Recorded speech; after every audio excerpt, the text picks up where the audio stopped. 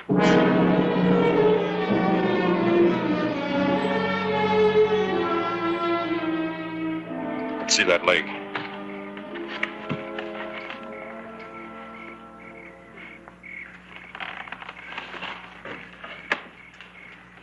Looks like blood poisoning to me. Reckon we better get you a doctor and fast or you're a dead man. Not Doc Cunningham in Tombstone. He knows me. He turned me into Hollister. But for Amy, I'd turn you in myself. She thinks this wasn't any fault of yours. It wasn't. Might have known the help I'd get out of you, Hendricks. Suit you to see me dead. Suit me more if you were a long ways away from here. Roy, I got the chain cut. And I'd been gone before now. But the sickness come over. I'm as weak as a kitten. There's a halfway kind of doctor living over at Pima Tanks. Drunk most of the time. Does his doctoring on cattle and horses when he's middling sober, but I guess he's better than nobody. What makes you think he won't blab? Money? He's done his share of patching up the law's bullets. I'll pay it, Sam, just so I can get shut of you as fast as I can. How long to get him? I'm bone tired. Gotta get a little sleep. I'll leave at daybreak with the buckboard and be back here around noon, maybe. Remember, I'm doing this for Amy. If I had my way, I'd run you off as you are or turn you over to the sheriff. Thanks. I'll remember.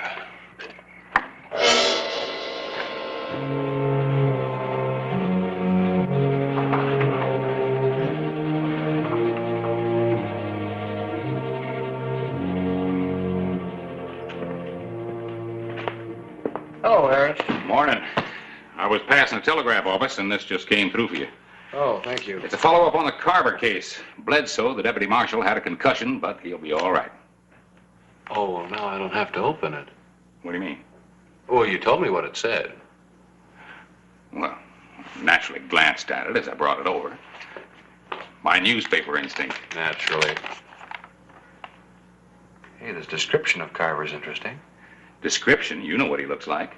Yeah, but I didn't know he was wearing leg irons when he jumped off the train. Leg iron? Yeah. First information said he'd freed himself. Harris, if Carver's weighted down with irons, he's got to be close around here somewhere. And he's got to have help to get rid of him. Well, what's the matter? Clay, it might just be. Oh, confound it, it's got to be. What has to be? Amy Hendricks was in Stellings yesterday buying fence cutters. Big ones. Now that I think of it, the Hendricks place is unfenced range. A deputy's due back here in a couple of minutes. Tell him where I've gone, have him stand by around the office. Now, there wasn't much doubt in Sheriff Clay Hollister's mind, or mine either. Sam Carver had to be at the Hendricks Ranch. Carver was a tough enough proposition in himself, but there were to be added complications. Not wanting Bruce to know about his uncle, Amy had kept Carver's hideout a secret. Come on, Bandit. You gotta learn how to walk with a leash, and I can take you into town with me. Come on, Bandit. Don't you ever want to learn nothing? Come on. Bandit! Bandit, come on! Bandit? Bandit, where are you? Bandit! Don't you think you can get away? Bandit? Mom! Mom! Shut up, it's your uncle. Mom!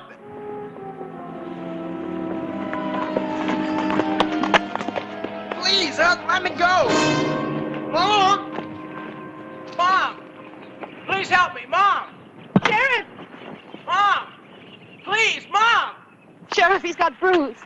Stay back. He'd kill you, sister or not. My brother's sick. He's half out of his head. I've got to get Bruce. Stay here. Let me take care of him.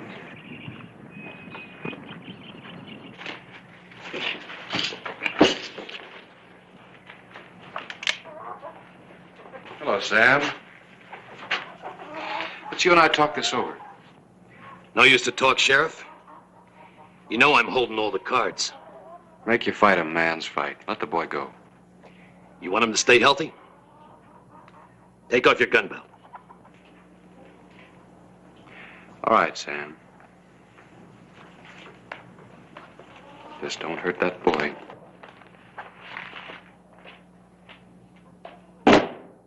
That's more like it. Now, no tricks, mine. Or the boy gets it.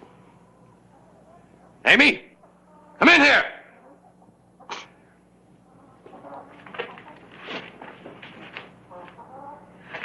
Sam, he's your own nephew. It's no good. He's already killed 2 men in cold blood. You think he's gonna start acting like the fond uncle now? Shut up. Amy, fix me some grub in a sack and a canteen of water. Me and Bruce are taking Hollister's horse. Go on.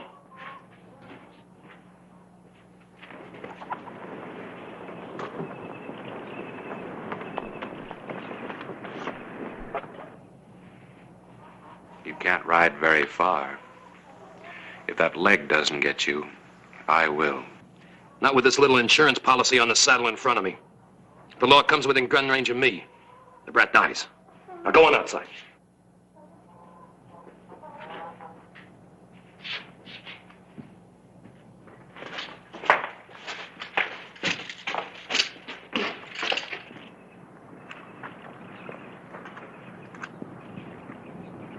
All right, that's far enough. Turn around. Go get the horse. Bring it in.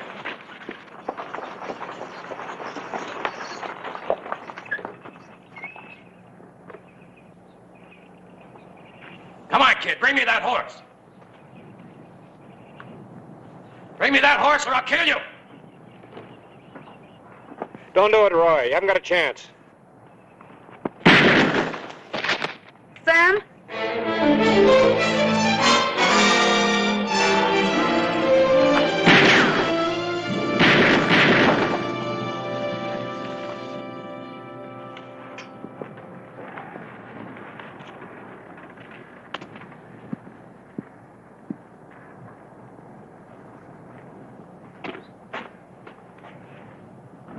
Are you all right, son? Sure, Pop. Bullet went clean through. Nothing busted. How about the other one? You won't have to do anything for him. Let's get him inside.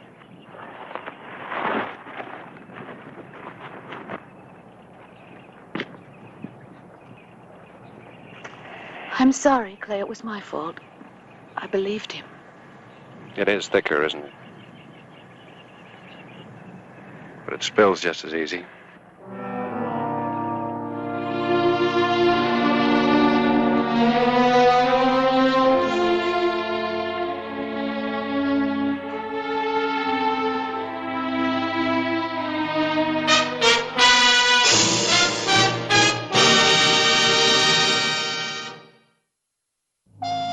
June 27, 1884.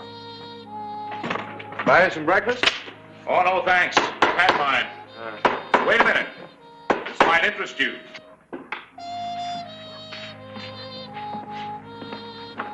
There's the story. You want to read it? You helped write it. Just help me forget about it. You know, you've got one unhandy quality in a lawman, Clay. Sensitivity. Every time you're forced to kill a man, you're in the dumps for days. You know, you saw was right. These are good. Good sheriff, good suspenders. Gives a citizen a nice, secure feeling.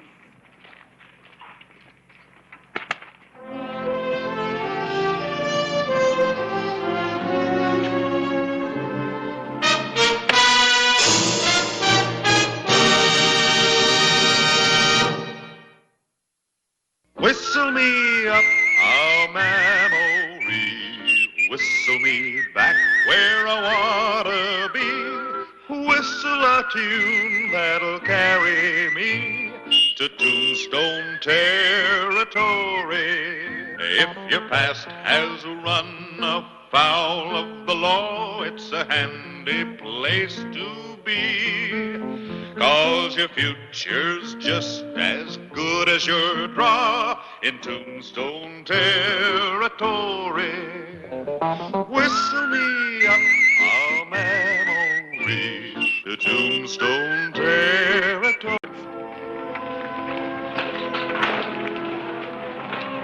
Jimmy? You figured this is the way to make the trip to Larrabee without us along. Well, I'm not carrying gold, Wayne, just a court paper. Worth more than gold to the man who doesn't want to hang. Clay, be careful. Well, if I run across him, I will be. And while I'm gone, don't you get any holes in your star either.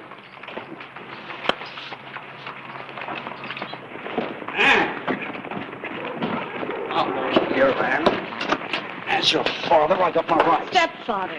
Maybe I could put up with you as long as Mother was alive, but I don't have... If you think you're going to run off like this... Watch me. You traveling, Miss Worth? As far as I can get from him and all I've known here. I didn't expect this kind of interference from the law. She's old enough to make her own decisions. Besides, those who know you won't think she's wrong.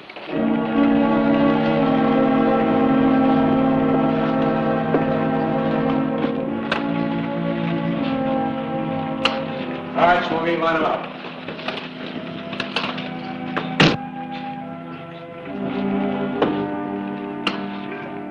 A sheriff often welcomes the chance to get out of town and away from trouble, even if he thinks he could be riding right into it.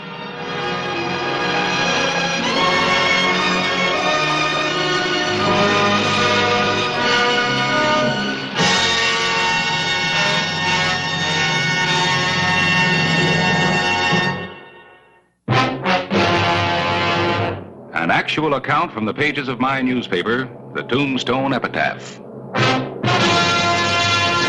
This is the way it happened, in the town too tough to die.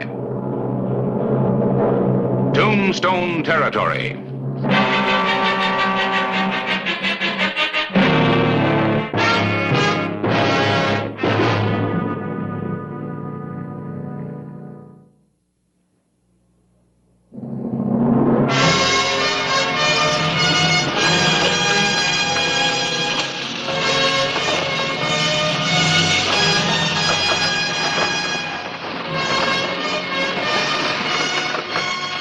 From Tombstone, it was a grinding 2 days' ride to Larrabee, if the coach got through.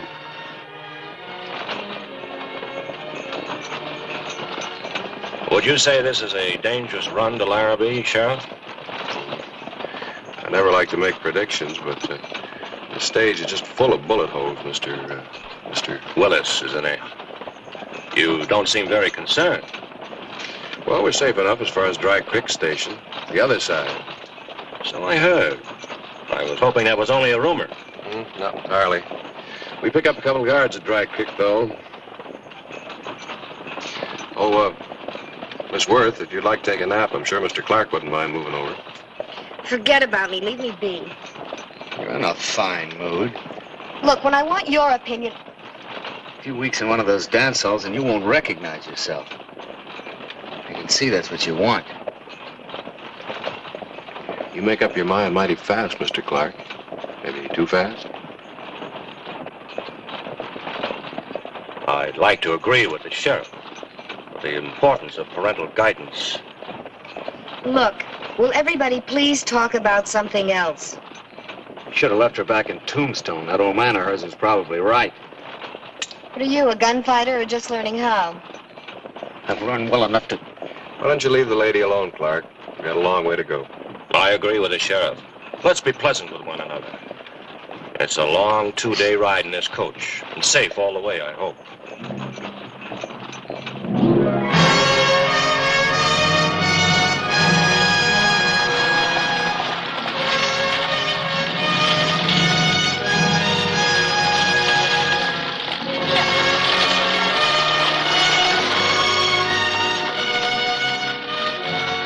As miles roll by, a coach filled with 4 people seems to grow smaller, as tempers grow shorter.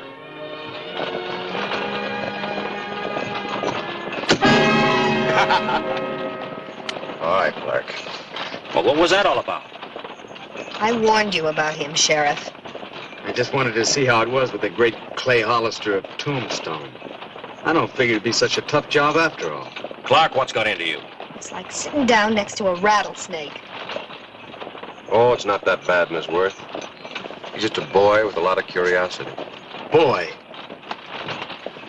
He'll learn that guns aren't to be played with. Look, if you think I don't know how... If he lives that long. I don't like the look of this country. Wait till he gets on the other side of Dry Creek. Well, we're on schedule anyway. There's Silver Gulch.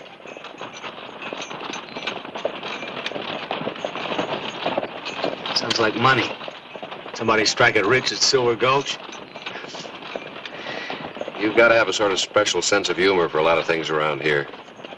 Party of people ran into some Indians years back. Their bones turned sort of silver. Got that name. Well, what do we got to worry about? We got the great Clay Hollister with us, guns and all. Why, just one look at him and the real bad man at hightail for the hills. Hey, Sheriff? I hope not. Don't like running after people to bring him back. Takes a lot of time, saddle leather. Sheriff, I'm a trifle curious about this trip you're making to Larrabee. Not that I know anything about law enforcement, really, but... Well, I did happen to overhear something said to you back in Tombstone about a court paper you're carrying. Something about a murder case. Well, I see no reason to be mysterious about it since we're all so friendly like this. A man by the name of Rowan's under indictment for killing in Larrabee. He's out on bond. I'm carrying a key ruling from the circuit judge. Matter of life and death. Not mine, I'm pleased to say. It's very interesting. Is Rowan a man you know? No. You ever seen him? No, not even that. I can't recall meeting you, Mr. Clark, in Tombstone. Just passing through. Not my kind of territory there. But Larrabee might be just the place for folks like me and Miss Worth here.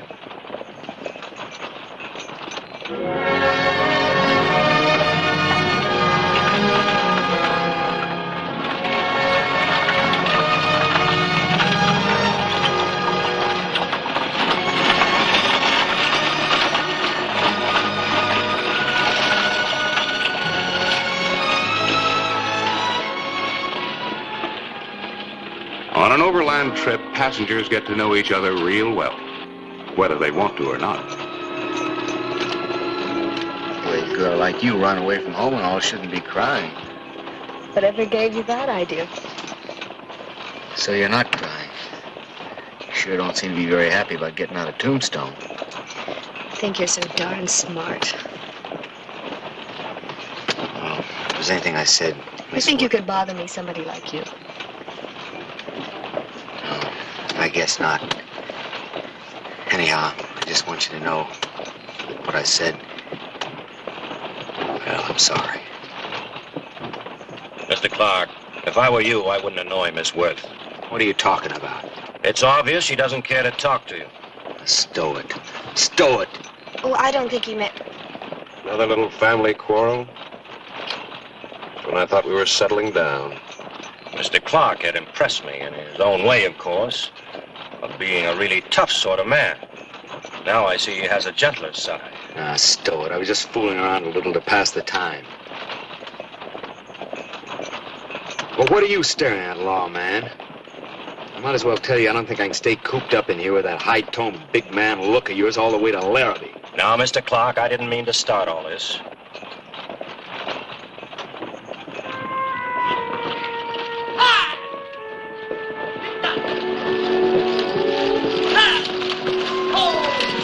What happened? Why should anything be happening here? I don't know. Might be a roadblock up there. Take it easy with that gun till we find out. Yes, if we just keep calm. Rock slide, Sheriff. Nearly spilled all of us.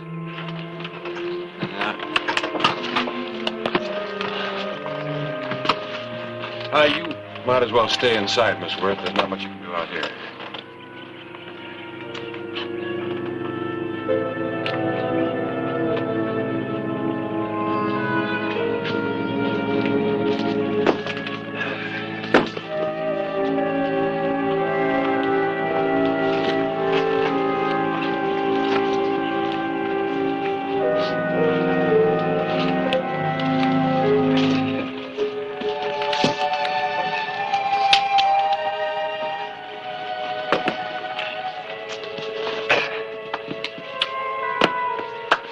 I think we can get through now.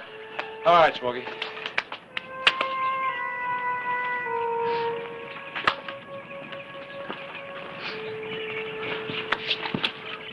Driver, I'd like to wash my hands.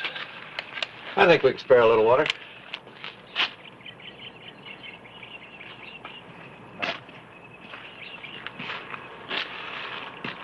May I help you, Miss Worth? Thank you.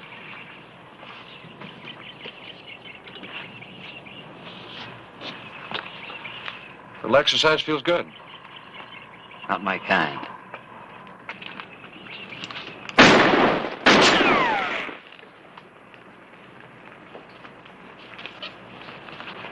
Not bad.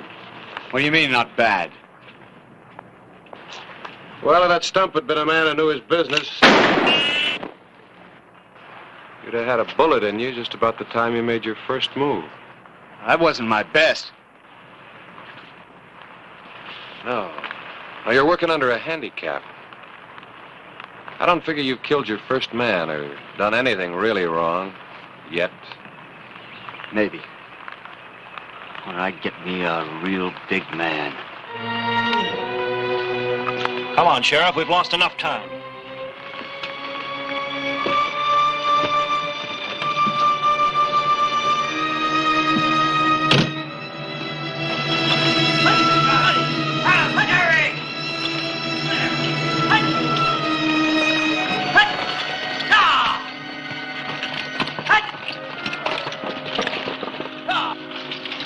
The night of July 8, 1885.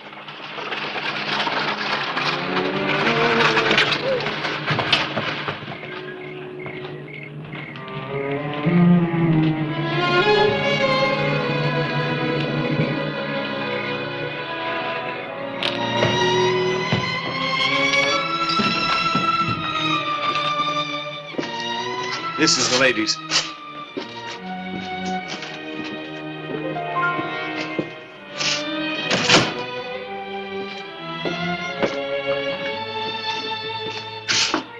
That's mine. All right.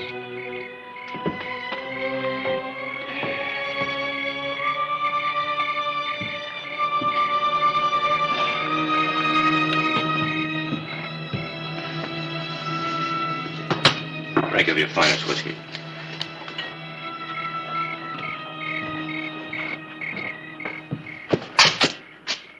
Those are the two men that are going to ride our guard? Never seen that pair before. Our two men better be here by morning, Sheriff Hollister. Yeah. Hollister?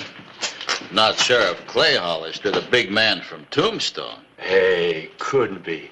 Way out here so far from his protection. Those two horses out in front, are they yours? You asking questions, lawboy? I don't see any warrant. You? No deputies either. The sheriff's acting pretty bold, I'd say. You worked them mighty hard today. They haven't been watered yet. Is that right? Did you hear what the sheriff says? My. Well, I'll tell you, Sheriff, there ain't much help on the station here. Only the agent there. And he's taking care of us, so, suppose you take 4 bits and do the job yourself. Can we share a room, Sheriff, if it's all right with you? Sure. I'd say they'd make a nice pair, wouldn't you? Just lovely.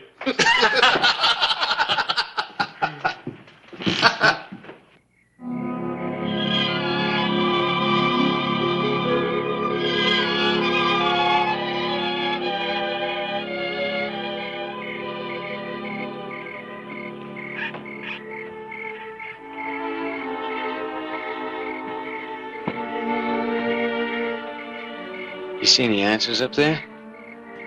Am I looking for some? Maybe. You still think you did the right thing in running away from home? I had no choice. I had to leave. I left home when I was 13. It's a funny thing about running. Once you start, it's hard to stop. Do you want to? To stop? Yes. I don't know.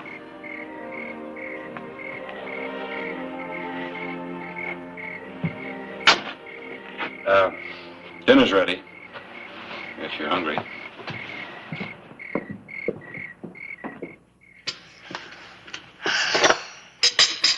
May I? Here, I'll help you. And, Then we all better turn in. We'll be making an early start in the morning. All right. I thought I might go out and get some air. Well, don't wander.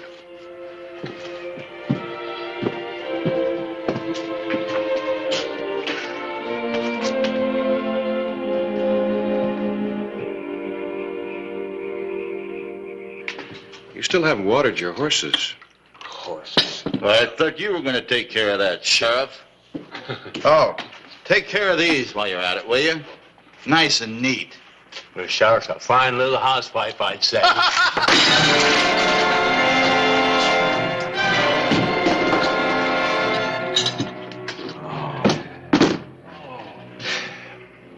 Sorry about those plates. Put them on my bill. Take care of these. And have them gone by sunup. Well, I'll go water their horses.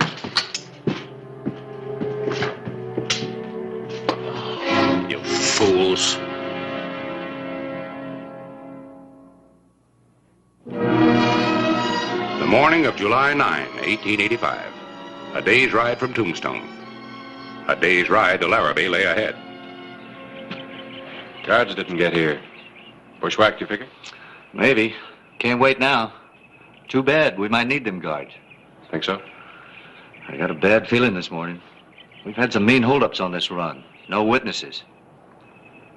Anybody rather I'd get to Larrabee with a dead sheriff instead of a live one? Could be.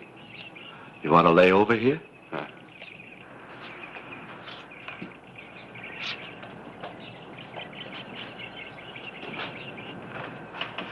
Mr. Clark.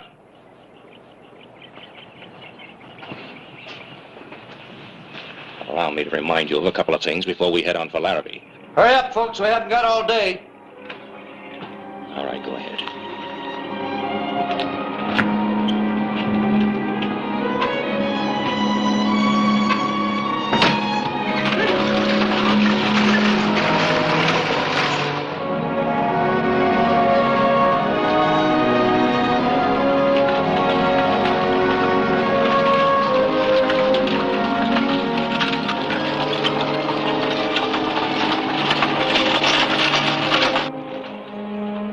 Say we're reaching the bad stretch now, Sheriff? Just about. So it's just something that we could do. There is. What's that? Relax. Hope for the best.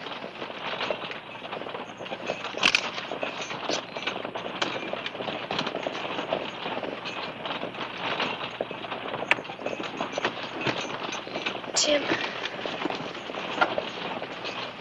I don't understand. Don't understand what?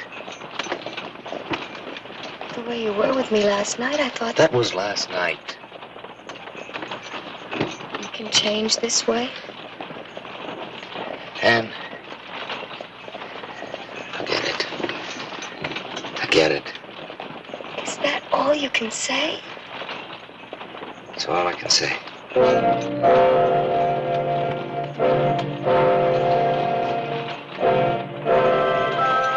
The dusty afternoon wore on.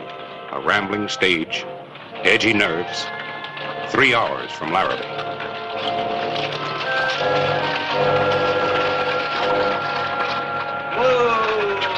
Whoa, boy. What's this? You're kind of far from Larrabee. Too far, maybe.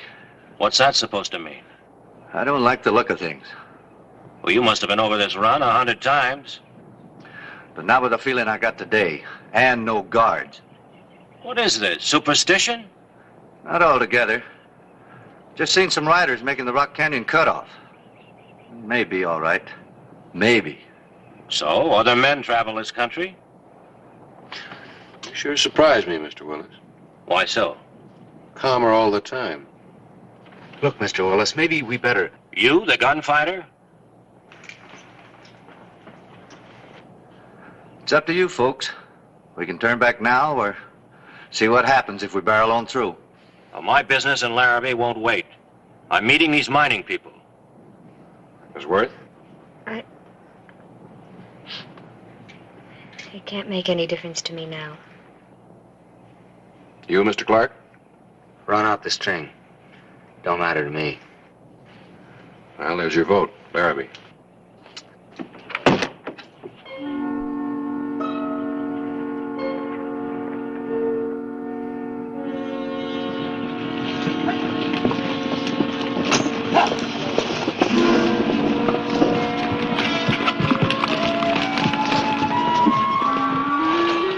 Miles will tell the story. Well, it doesn't have to happen. I mean, there's nothing inevitable. Man gets a feeling. Being a law officer? You've got it too, Mr. Willis. Stronger than I have for some reason. I'll have to ask if you're armed. How about you? Well, I've got this little derringer, although I'm not sure what I could do with it in an emergency. We may find out.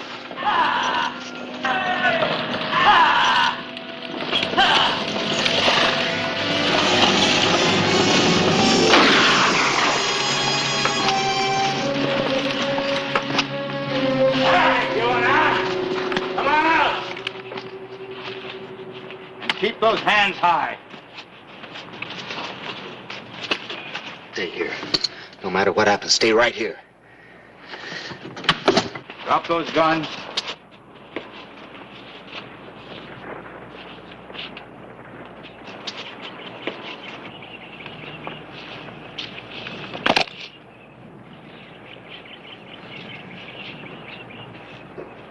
You didn't take any chances on this job, did you? Shut up, law boy. Tell your lady friend to get out. She's just a girl. She don't matter. Who says she don't? He's right. You don't have to bother her. Oh, this is going to be easier than I thought. Oh, let's keep it nice and clean. We don't want to leave anybody behind that's going to give us any trouble. That means you first of all, law boy. So step out here. Come on. A little further.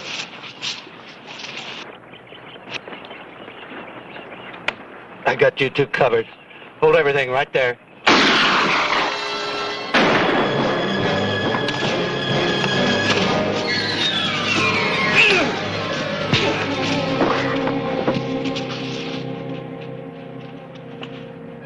You had to kill him, huh, Willis? Yes, Sheriff, I did. You see, my name isn't Willis. I haven't really introduced myself. I'm Rowan. A man they'd hang if you got that court paper to Larrabee. That derringer suddenly grew. Well, like I said, in an emergency. But I've got one more surprise for you. All right, Clark. Just like I promised. You get your first real big man.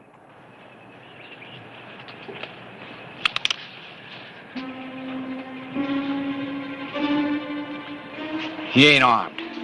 Who's ever going to know what happens here? Rowan, you might not be quite as big, but I'd rather start with you.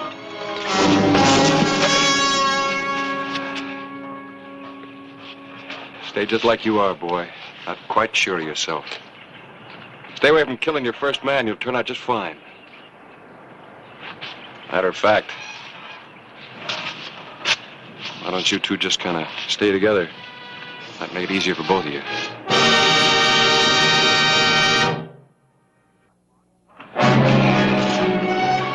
Last trip to Larrabee and he knew it. Get around back. Clark, get some luggage rope and tie up our friend from the Dry Creek station. Yes, sir. Oh, and by the way, may not be much of a killer, but can you drive a stage? I still got to get to Larrabee. Yes, sir.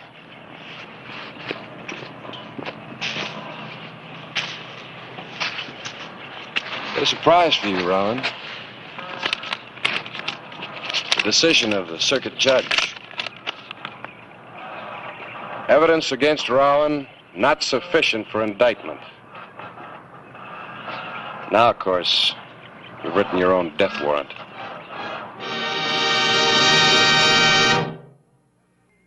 Whistle me up a memory, whistle me back where I wanna be, whistle a tune that'll carry me to Tombstone Territory.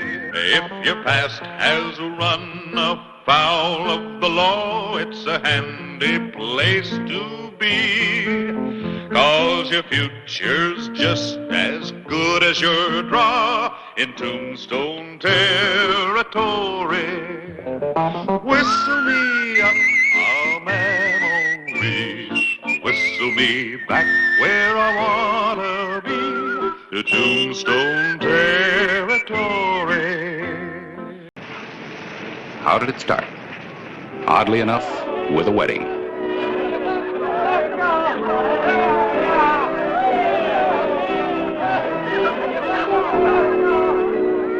Pop Tuttle could have been married in his own town of Benson, but he had his own good reasons to be married in Tombstone. Better move to Benson, folks, where life is good.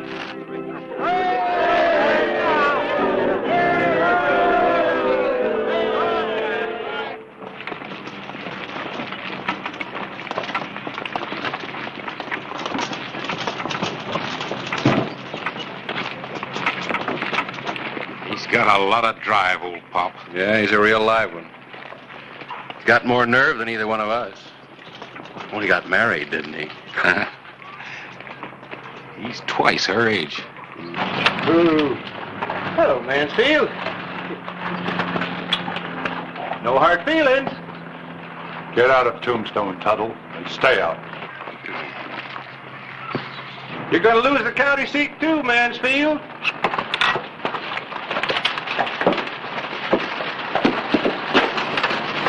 Put away the hardware, Mr. Mansfield. He's a crackpot. A dangerous crackpot. Well, maybe. But you can't kill him just because he married your girl.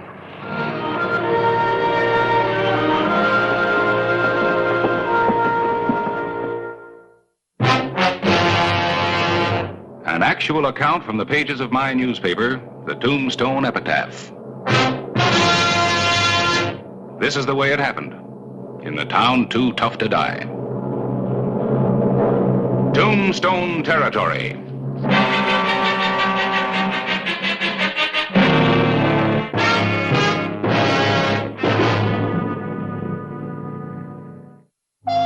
July 8, 1882. Pop Tuttle had certainly become a controversial character in Tombstone. A truly surprising man.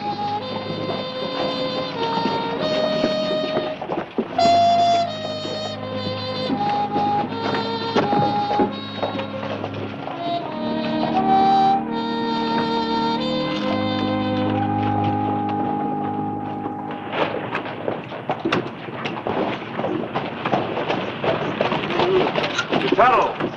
Hey! Morning, Clay. Well, certainly didn't expect to see you back in Tombstone so soon. Why not? Well, you did just get married. What about a honeymoon? Had my honeymoon in beautiful Benson, garden spot of the territory, and next county seat. I thought maybe you might take a week off, show your wife Mexico or the Grand Canyon. I'll tell you another thing. You young whippersnappers take these long honeymoons, and do you know why? Oh, well, maybe you better tell me. Because you want to get out of work, that's why. But not me. I like what I'm doing. Selling furniture to the living and pine boxes to the dear departed.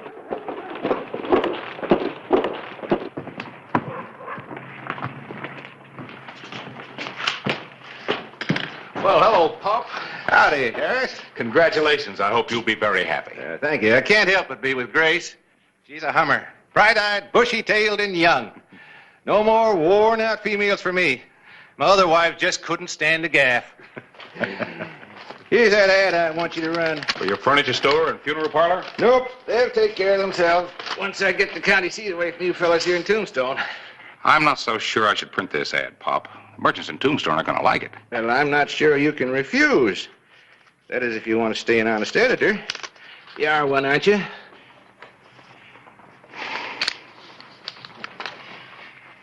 Benson has the railroad. Benson, the hub of stage routes from Tucson, Fort Bowie, New Mexico, and Texas. Look, Harris, I got to get back to the office. Just wanted to say good work. That headline started a lot of talk. I intended it to. Baptism of fire. An era in the history of Tombstone that'll never be forgotten. Well, I didn't know you had a fire. I didn't see it from Benson. I didn't hear nothing about it. That's last year's headlines. That was before you moved west. I reprinted that account to remind the people what a real danger fire is. A lot of damage.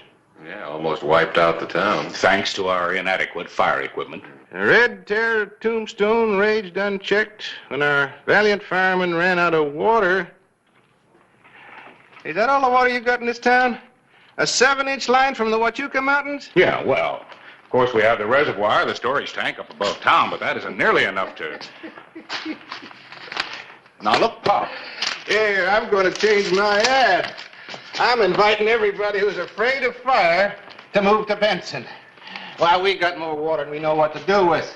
Underground river's never been tapped. Look, Pop, that's pretty strong medicine. Well, you fellas here in Tombstone will just have to take it. I'll get you a nice big spoon. Yes, sir, this'll do the trick. Now we'll get that county seat. Why, in Benson we got water to burn. Hey, that's pretty good. Water to burn while Tombstone burns. You print that instead of... Harris, get some water in the town. Easy. Easy.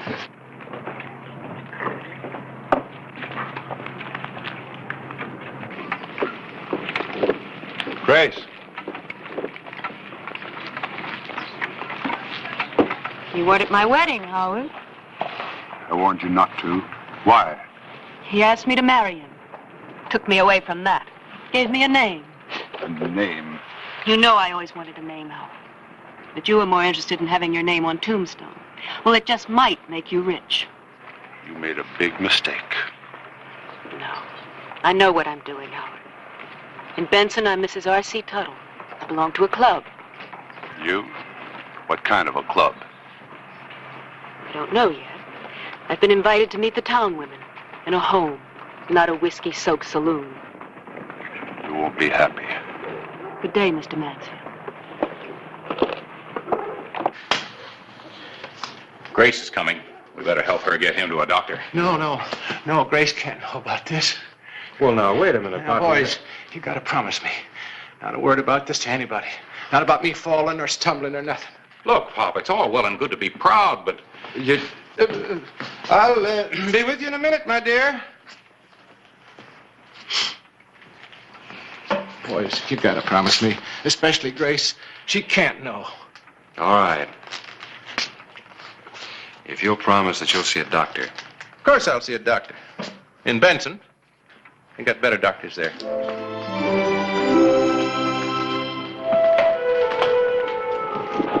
I think you'll like it. On you, I'd like a corn husk. Would you like to drive? Well, you're my wife now. Got to get some work out of you.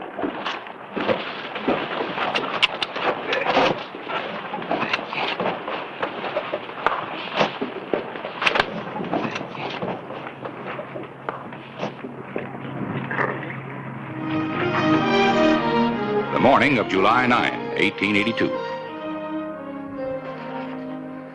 Well,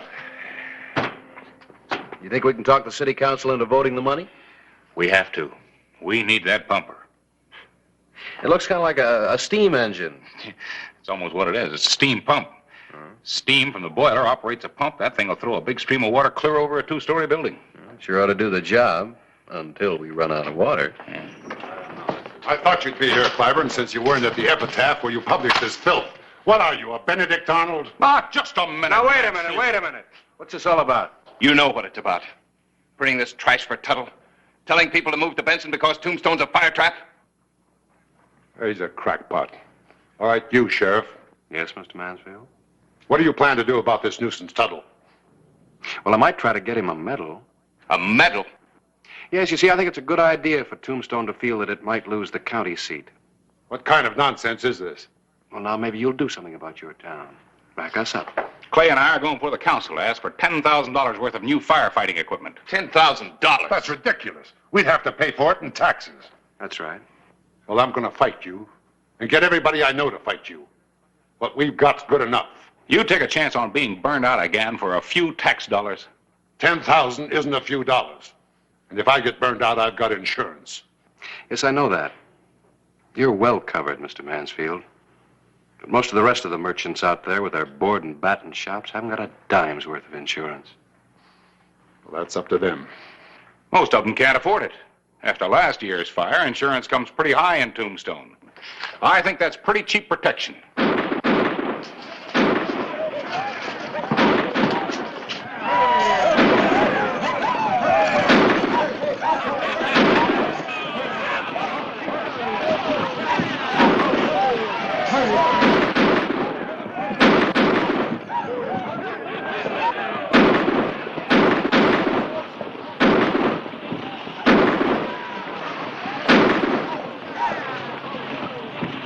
All right.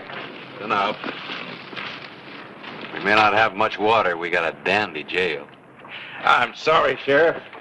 I'm just trying to wake this town up to the dangers of fire. Citizens of Tombstone. It's no law against me making a speech, is there, Sheriff? Oh, just so you don't cause trouble. Thank you. Citizens of Benson. 'Cause that's what you'll soon be after I tell you about the garden spot of the territory. Hold it, old man. It seems there's a question from the audience. I warned you to stay out of Tombstone. I'm warning you once more, the last time. Sheriff said I could make a speech. Well, I'm not standing by like him and the editor, while a crackpot tries to get the people to move to Benson so you can outvote us for county seat. It just makes sense, folks. Why not live in bountiful Benson rather than tremble in Tombstone? Who's trembling?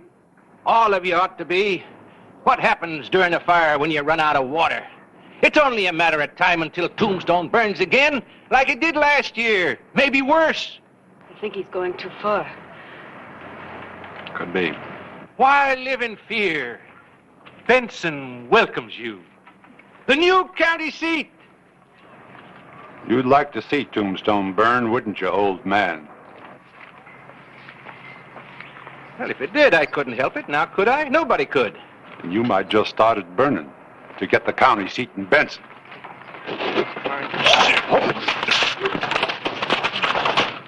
Now, partner, let him come, Hollister. The old goat asked for it. But I'm coming in to get it. Now you're asking for it.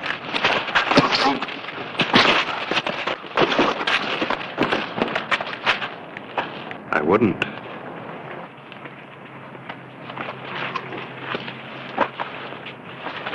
I won't forget this, Hollister. Well, that's good. I tried to hit you hard enough so you'd remember. It's the last warning, Tuttle. Stay out of Tombstone.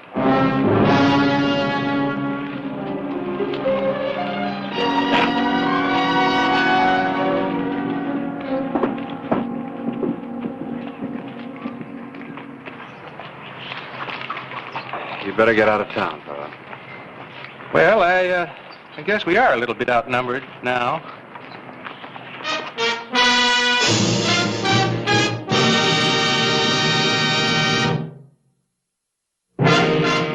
July 11, 1882. True to his word, Howard Mansfield had not forgotten the beating dealt him by Clay Hollister. There was bad blood, and it was boiling. Hello, Clay. Oh, Grace.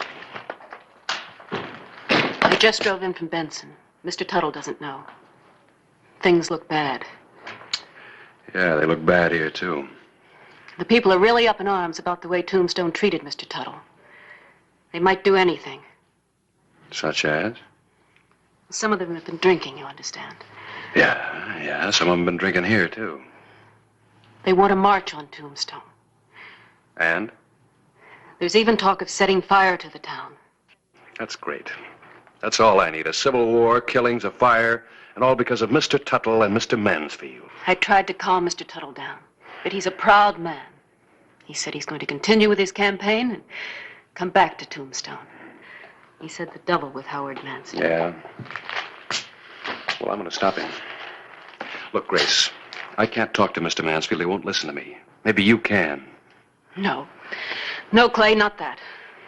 He was once in love with you. Maybe he still is. And he's the only one that's keeping this feud alive. He might drop it for you. Now, look, I know it's a lot to ask, but you don't want to see Tuttle dead, do you?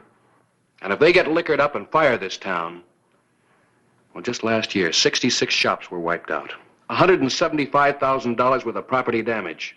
They could estimate that. But they couldn't put a price on the lives that were lost. All right. I'll talk to him.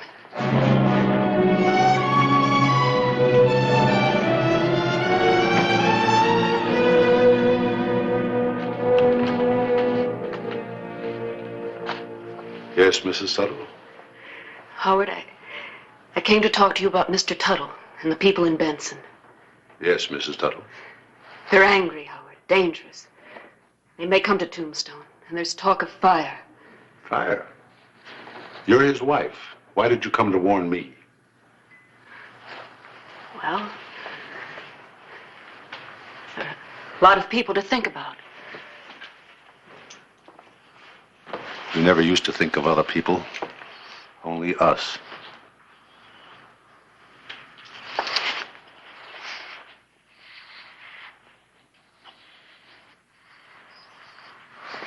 Yes, Mrs. Tuttle? You don't have to keep calling me Mrs. Tuttle.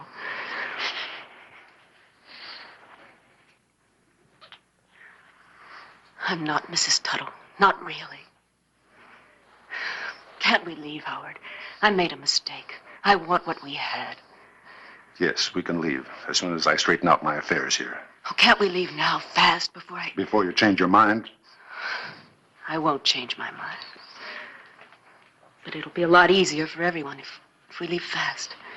I'll pack and leave as soon as you say. Leave him tonight. Tonight. It won't take me long to straighten out my affairs here in Tombstone. I think Tombstone's had its day already.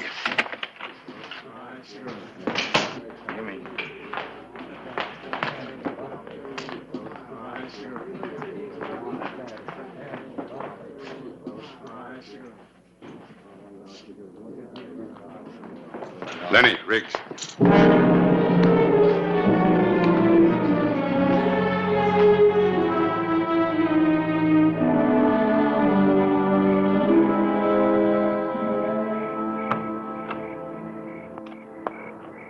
Grace.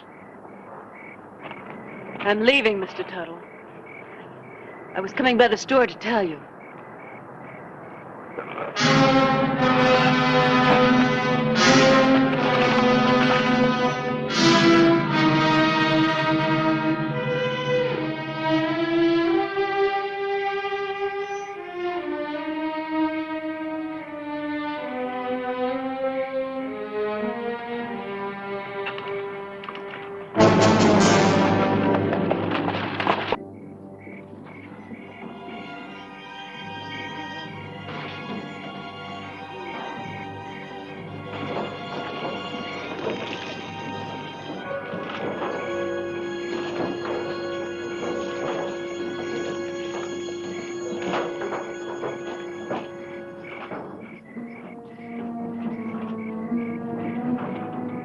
The night of July 11, 1882. Fire.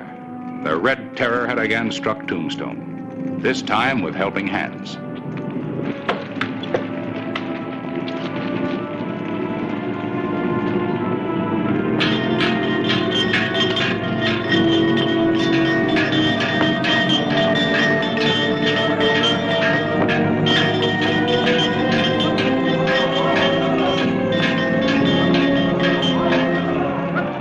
Every volunteer firefighter was the sure knowledge that our so-called fire wagon was inadequate.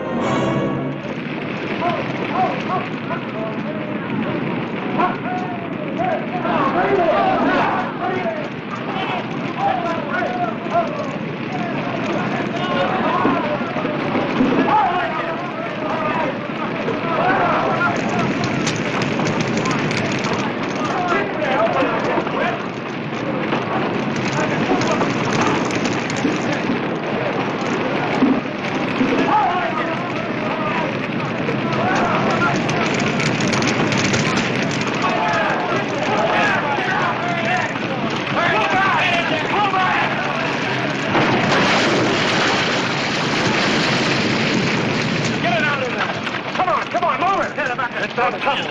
Before he smoking us out. Let's get the fire out, then I'll check. We run out of water. We'll get some more. Runners! Get it down to the reservoir.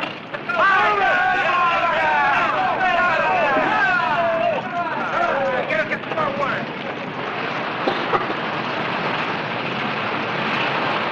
That tunnel. He swore he'd smoke us out. My whole mercantile business gone. I say we go to Benson and smoke out Tuttle. I say we hang him. All right, hold it. There's not going to be any lynching. Besides, you got no proof. How much proof do you need? Wait a minute. Grace, where's Pops? I left him.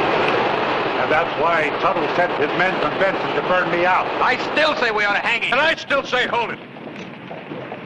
Where is he? He's dead. He's dead. When I told him, he just died. Where? Back home. I think you better tell us about it. He was a good man. But it's always been Howard. Don't you understand? Go on. We planned to leave, Howard and I. And I told Mr. Tuttle. When I told him, he just looked at me for the longest time. And he fell to the ground. He didn't say a word. He just died. I wish he'd said something. But what I said killed him. I killed him. No, Grace, you didn't know. He was a very sick man. I could have told him I was going on a trip. But I did the right thing, didn't I? Telling him I was leaving. Telling him the truth.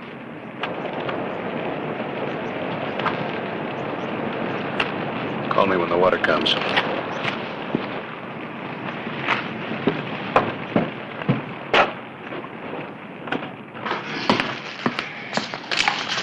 Don't do it. Put him on the bar. Now move back to the stairway. Give me your right hand.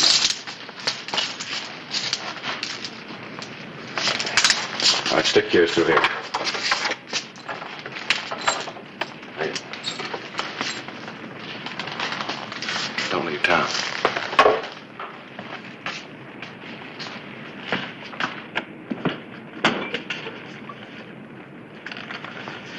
You might just as well throw those insurance papers in the fire, too. For all the good they'll do you. What do you mean? Well, Tuttle didn't start that fire. And the only people in Tombstone who aren't fighting it are you and those two apes at the bar. Well, that doesn't prove anything.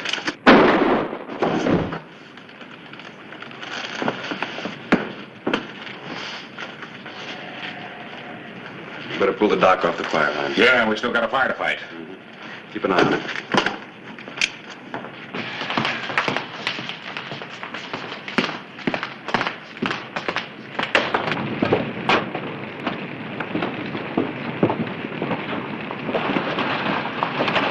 Saw the flames on the road to Benson.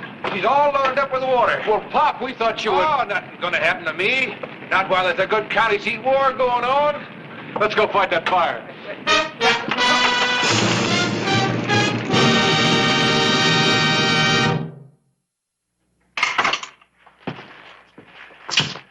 Mansfield doesn't like my jail.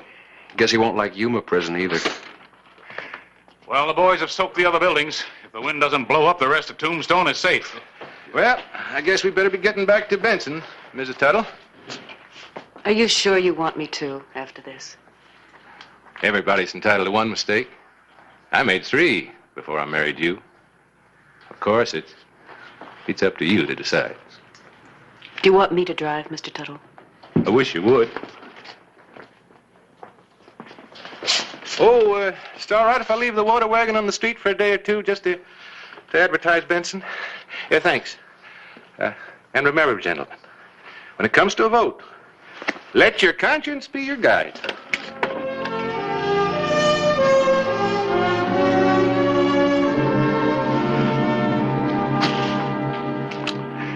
What are we going to do about that man? Well, there's only one thing to do. Elect him mayor of Tombstone. Then maybe we get that equipment.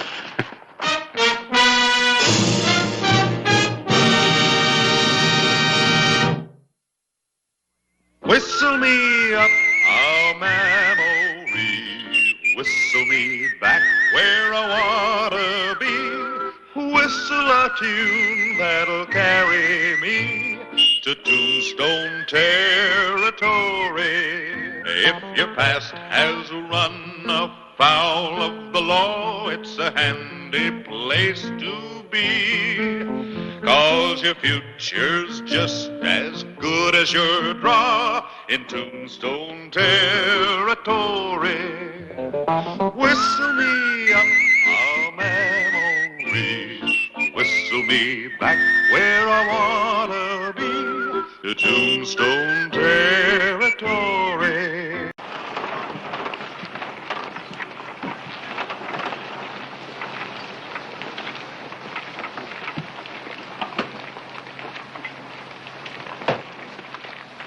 You're early. Harper won't be here until tomorrow. Well, I like to rest up before a job. You got any baggage? I'm wearing it. Clay, look who just flew in from Tucson. Oh, I didn't know Caswell was that scared.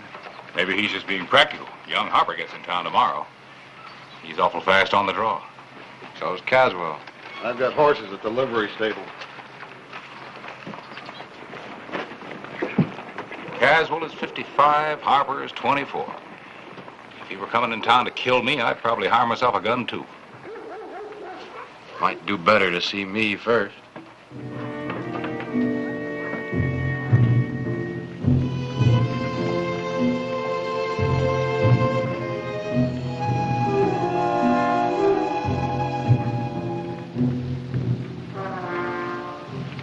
Caswell. Introduce me to your friend. Chuck Ashley, Sheriff Hollister. You passing through? Stop by for a visit. You get a short one. We don't want gunfighters in Tombstone. Man's entitled to protect himself as he sees fit. Just mind your own business, Hollister. Your feud with the Harpers has reduced both families to the last man. Why don't you drop it? Tell that to Harper and see what it gets you.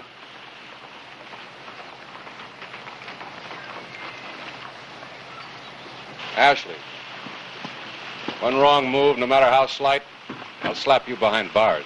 Is it against the law to spit in Tombstone? Will be if you do it.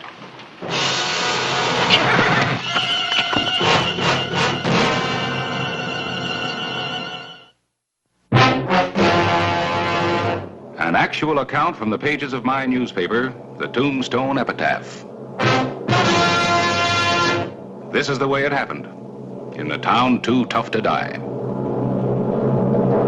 Tombstone Territory.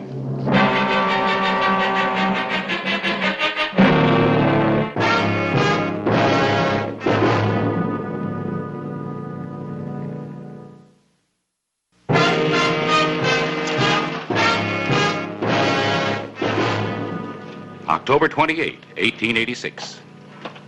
It was trouble that came to Tombstone on the following morning, and its name was Jeff Harper.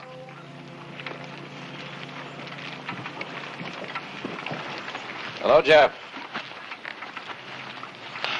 Still here, huh, Sheriff?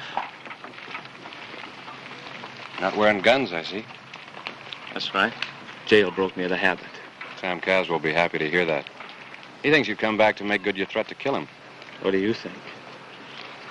Well, I figure time makes a man smarter. You've had 5 years. So is Caswell. Is he any smarter or just older? You just mind your P's and Q's, nobody will bother you. Step out of line, I'll have to jump you. Well, I see the Harpers are still marked no good in Tombstone. You both paid a price. Caswell was laid up for a year after your ambush. You went to jail. The way I figure it, that puts Caswell 4 years up on me. You had fair warning, Jeff. You've done your duty, Sheriff. Now let me do mine, huh?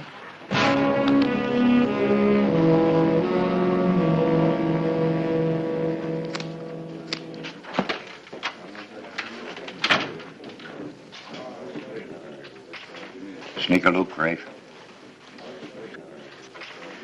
$10 says he's dead by morning. 20 says Caswell gets it first. You're on. Jeff! Jeff Harper. Welcome back, Jeff. Nice to see you. Welcome back, Jeff. Thank you, Joe. Set him up, Joe, and make it doubles for Jeff. Oh, hold on. It's been 5 years since I've even smelled this. Here's to our friend Jeff, huh? Here to you, Jeff. You bet. Wow. I didn't know I had any friends left. Why, I've always been fond of you, Jeff. You know that. Hey, Caswell's been getting right prosperous since you were away. Land, cattle, horses. He's done right smart by himself. I guess you're going to change his luck, aren't you?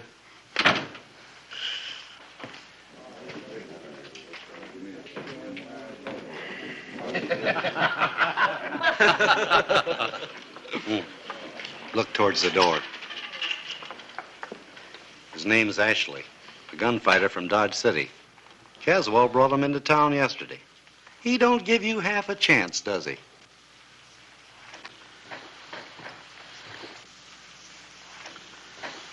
Fill it up, Joe. Go easy, Jeff. I said fill it up. Do as he says, Joe. I'm paying. You're a real friend, aren't you?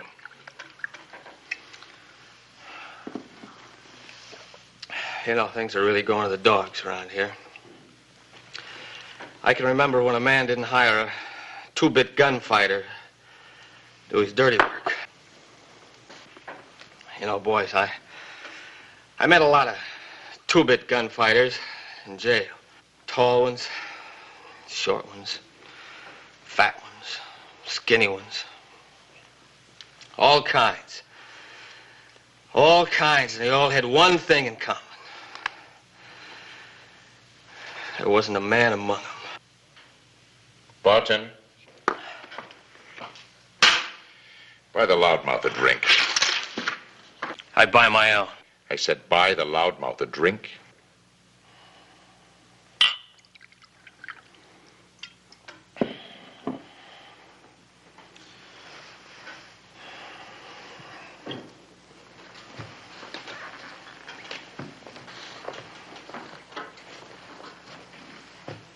You bought it.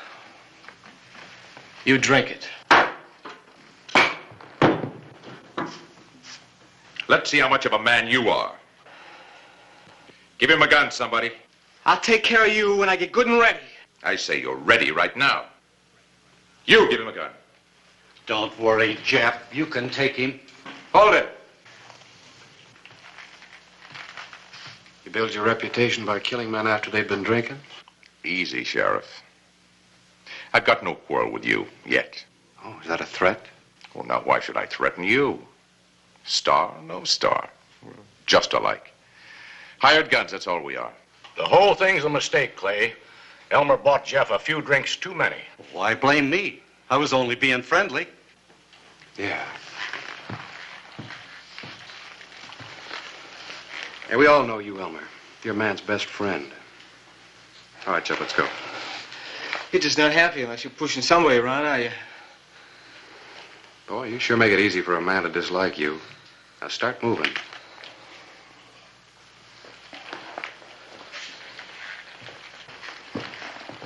Harper. Next time we meet, wear guns. And leave your nursemaid at home.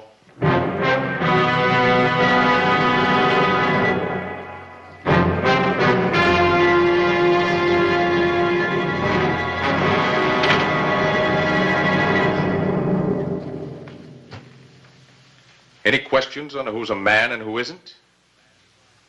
Let me buy the man a drink.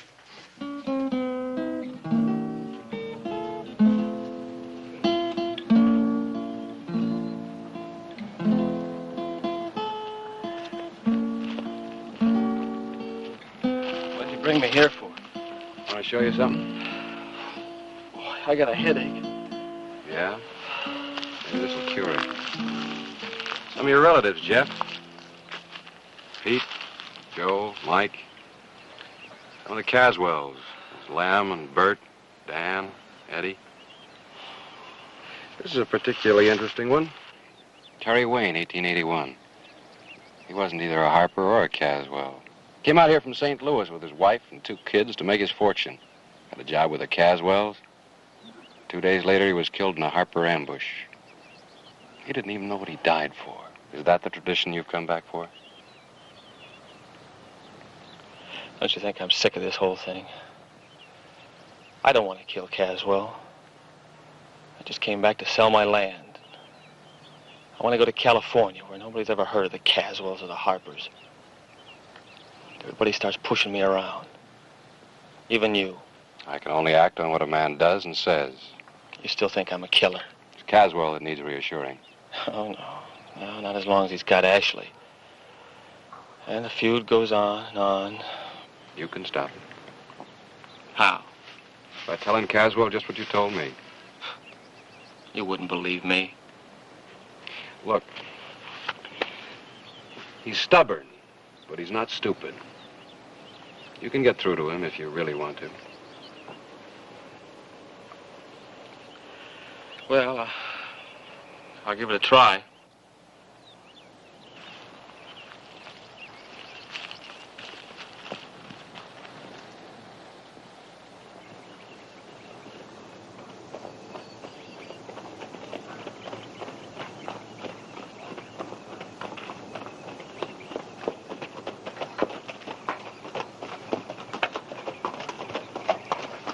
That's close enough.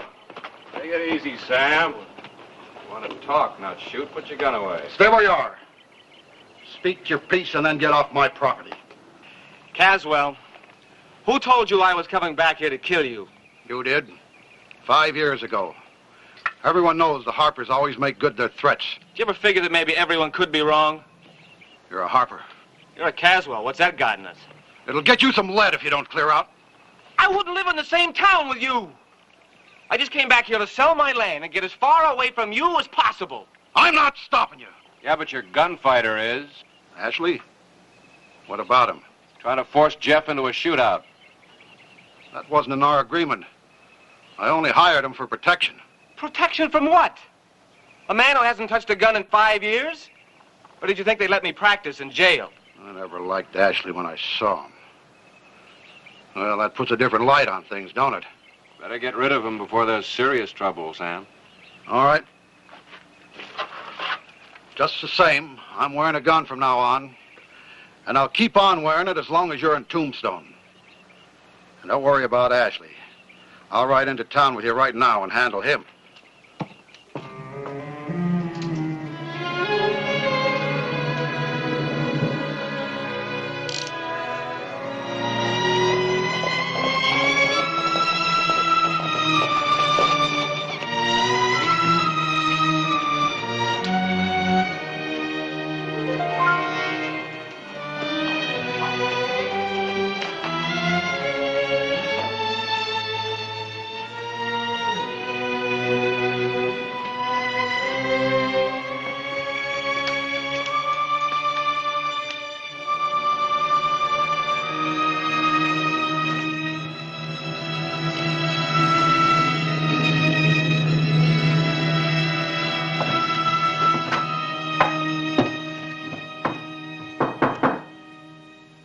Come in.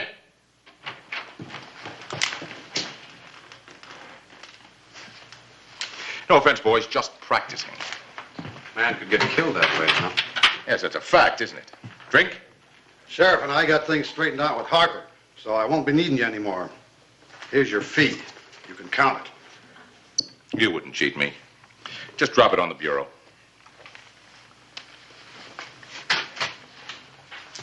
Had a nice town here, Sheriff. There's a westbound stage leaving this afternoon. And one tomorrow afternoon, and one the day after, and one the day after that. Why the hurry? Look, Ashley, there's nothing to keep you here. You're wrong. Both of you. See, Harper said things that no man's ever said to me. It was the whiskey talking.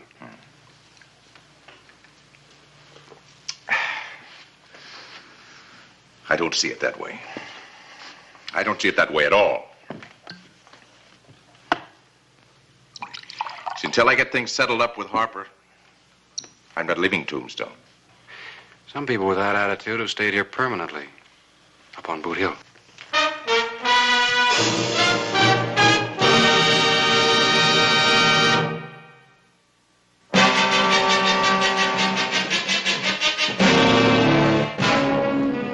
The afternoon of October 28, 1886, marked the end of the Harper-Caswell feud and the beginning of more trouble. Well, don't let me disturb you. You're not. Just thought you might like to see a proof of next week's headline. Sheriff Hollister ends Harper-Caswell feud. That'd be a better headline in the making. Now, Clay, I can't be resetting type every half an hour. You seen Jerry Harper around? And he was with Elmer Fern, trying to make a deal on his land. Harris, do me a favor, will you? You name it. Keep an eye on Harper. You expecting trouble from him? No, but he may walk into it. Well, I thought the feud was over. It is. But Chuck Ashley is still in town. Let me know if we're sign of trouble. All right.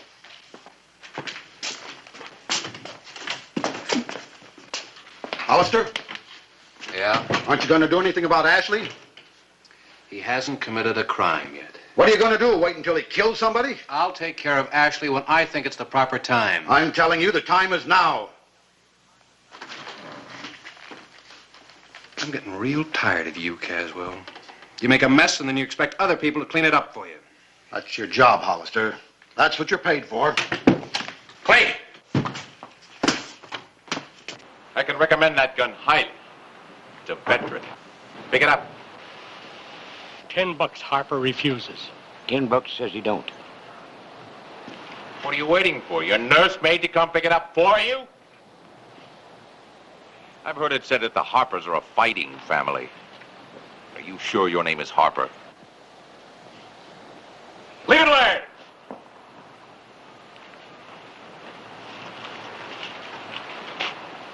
Turn around, slowly. You see, your nursemaid got here in time. I said turn. Hand me a gun. Now, there's no law in Tombstone that says a man can't carry his gun. There is now for you. I get $500 a job. What's your salary? I'm waiting for your gun. It always seems to narrow down to you and me, doesn't it, Sheriff?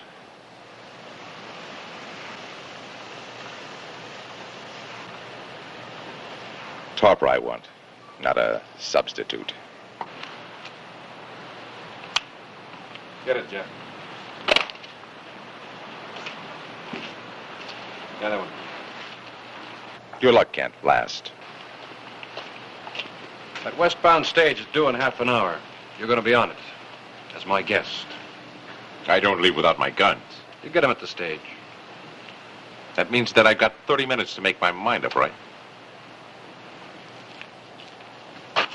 I don't care how long you think about it, but you're going to be on that stage. Well, boys, I've got a pocket full of silver and 30 minutes to spend it in. Who'll join me in the Oriental?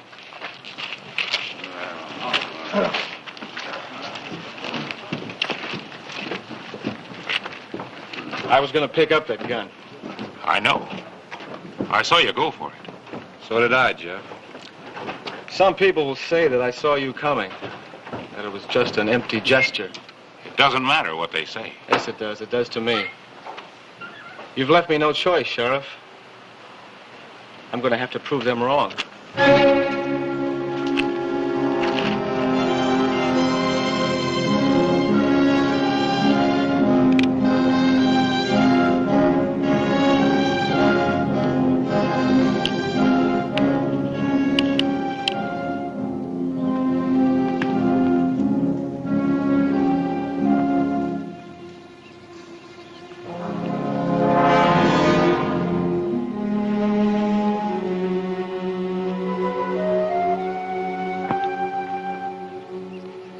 Uriah Harper, 1882.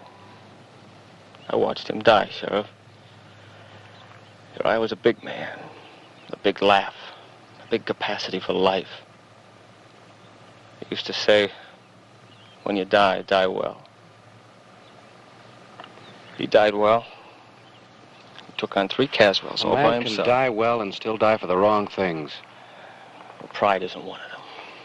I can't live without pride. Yeah? Neither could they, and not one of them lived past the age of 40. You're not going to talk me out of this, Sheriff. Jeff, you haven't handled a gun in 5 years. You take on Ashley, that's not bravery, that's suicide. Yeah, maybe you mean well. But I don't need a nursemaid anymore. All right, Jeff. From now on, Tombstone's out of bounds for you. You set 1 foot in town before Ashley leaves, I'm slapping you in jail.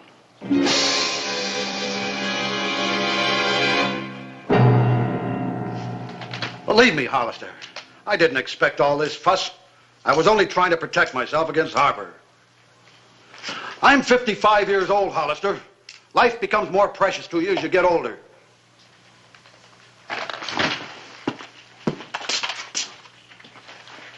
Harper's 24. Don't you think life's precious to him, too? Well, it's a dog-eat-dog world. I know if there's any real trouble, you'll take care of it. Thanks. Stage is pulling in. I hear the smart money is betting that Ashley won't be taking it.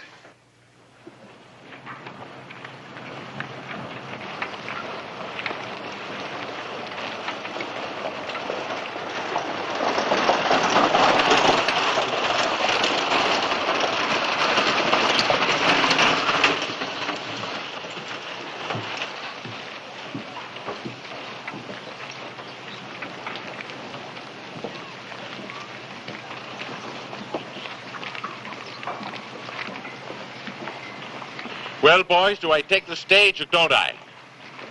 $30 says Ashley don't take it. $60 says he does.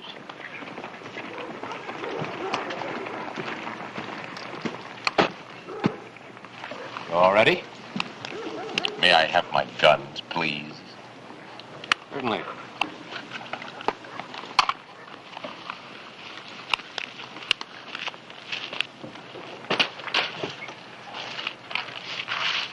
You just made yourself a big mistake, Sheriff.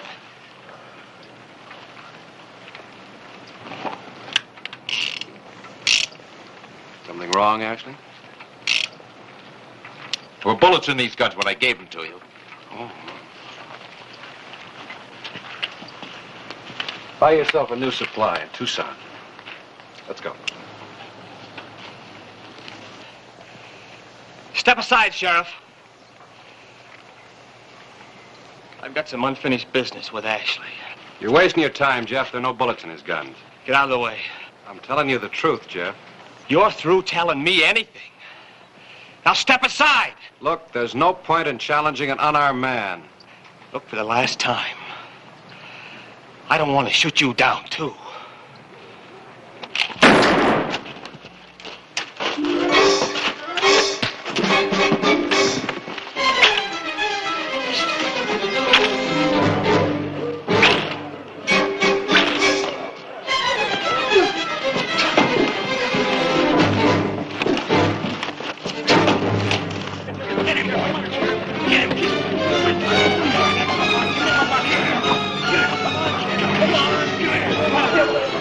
Sheriff. Come on, Ashley. Come on, Sheriff. Come on, Ashley. Get him, boy. Get him.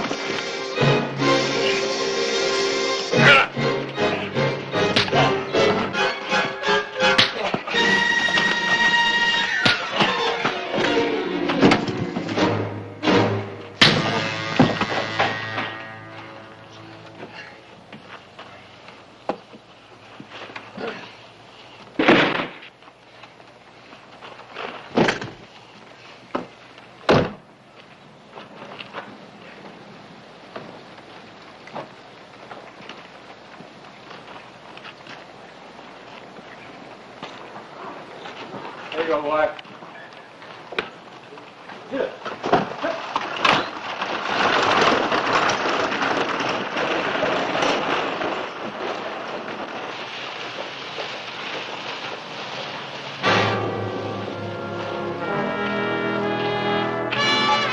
Satisfied, Caswell? Earned my paycheck this month?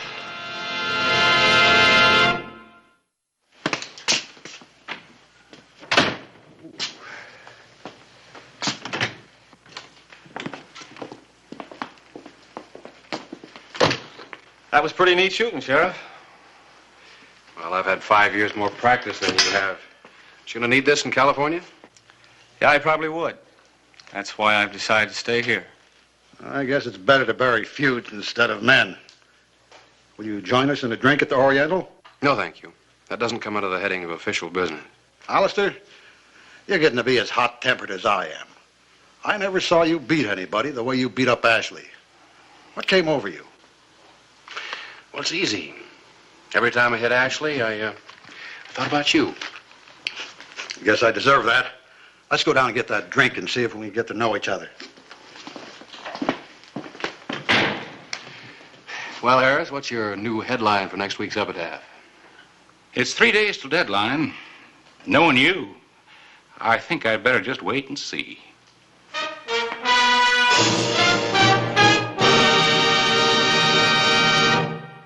Whistle me up a memory, whistle me back where I wanna be, whistle a tune that'll carry me to Tombstone Territory. If your past has run afoul of the law, it's a handy place to be, 'cause your future's just as good as your draw in Tombstone Territory.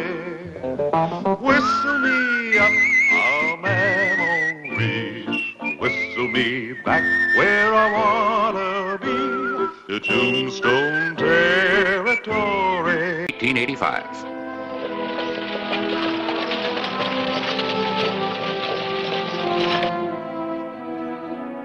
The Birdcage Theater had just ended the successful engagement of the fabulous Miss Anita Torson.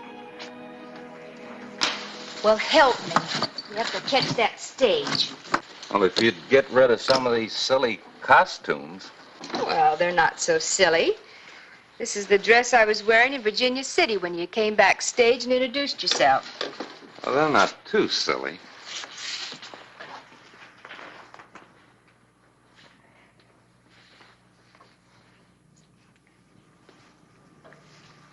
What's wrong? Nothing. I've just heard a lot of broken promises. Oh, of marriage? Well, the promise is in the future, and it's almost within reach. After this? Come on. We got to get that stage. Oh, sure. If it isn't running for a stagecoach, it's running for something else.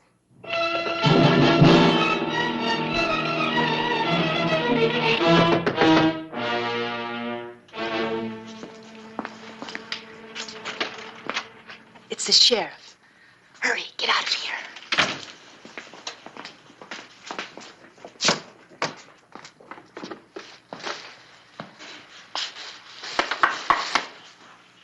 Well, I'm glad to see someone. Would you help me, please, Sheriff? Help you? The dray man hasn't come yet, and I'm going to be late for the stagecoach. Well, I've asked the stage to wait for a few minutes while I had a word with you. Oh, I suppose you want my autograph. No, ma'am, I have something to give you. Well, how nice. What a surprise. What is it? Warrant for your arrest.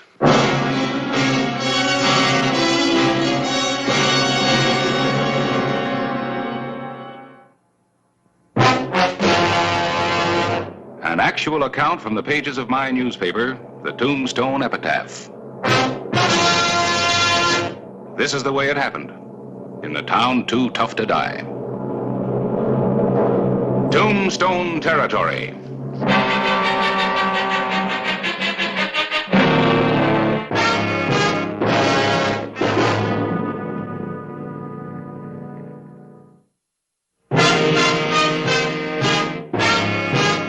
What kind of nonsense is this? If you're making a joke, it's a stupid one. It's no joke, ma'am. In the last 6 months, there have been 8 stagecoach robberies. Question is where the loot's hidden. The authorities in Tucson seem to think you might have the answer. Well, I suppose you think it's hidden on me.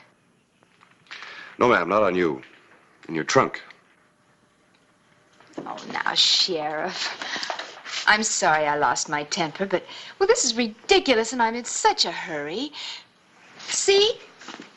Nothing but costumes. Now, can I go? Surely, ma'am, as soon as I finish searching. Very well, then, search.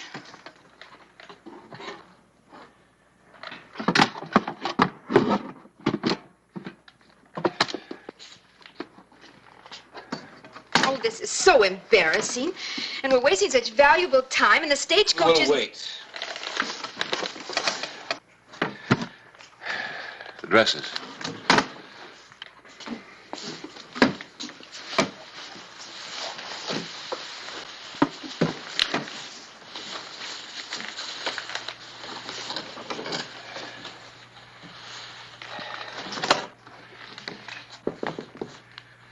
May I see that one, please? Let go of it.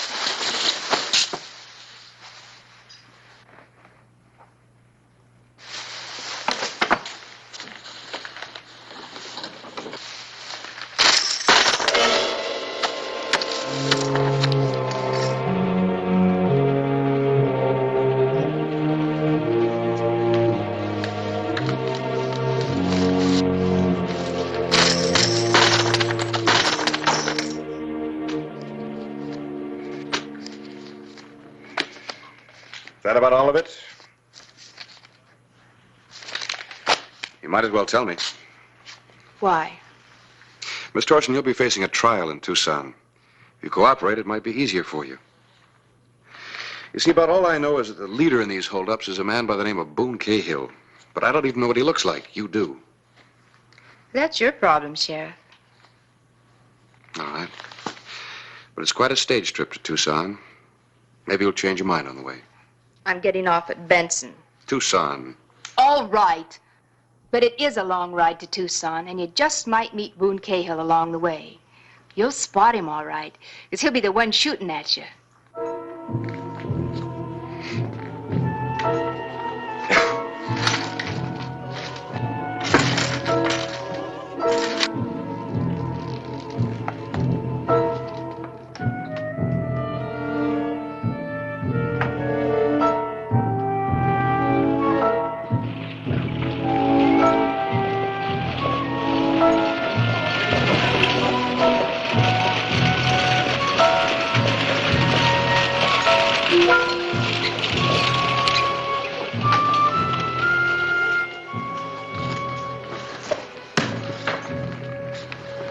Can't hold it up any longer, Sheriff. I'm way behind schedule now. Well, you just have to make up time then. If you say so. You want me to put that on top of the rest of the baggage? No, keep it with me. Going to be a little crowded, Sheriff, but I didn't know you was going to make this trip. Crowded is right. Say, you know either one of those two men? No, neither one. Why? I just thought you might. Let's roll.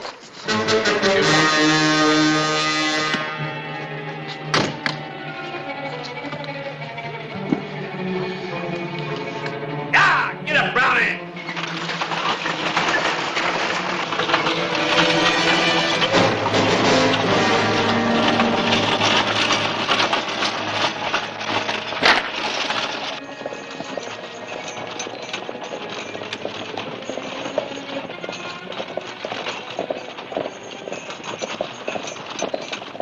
You're, Sheriff Clay Hollister. That's right. Dr. Davis from San Mateo. Nice to meet you. You know, you're pretty well known around Arizona. Hello, Gorman. Pleasure to see you again, Sheriff. Oh, you two know each other. I spent 6 months in a Tombstone jail, courtesy of Sheriff Clay Hollister. You're a lucky man. Majority vote was to hang you. I know. You just called me a tin horn, threw me in. I'm grateful. I only hope someday I can show you how grateful. Gentlemen, we got a long trip together. Let's all calm down. You're right, Doc. Absolutely. And you know, with this Boone Cahill gang running loose, I'm just as happy to have a lawman along. I just hope it's going to be a peaceful journey. Good to have your company. You and Mrs. Hollister.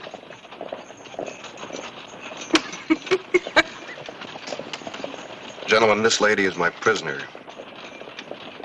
So during our stops, I'd appreciate it if you neither spoke to nor approached her.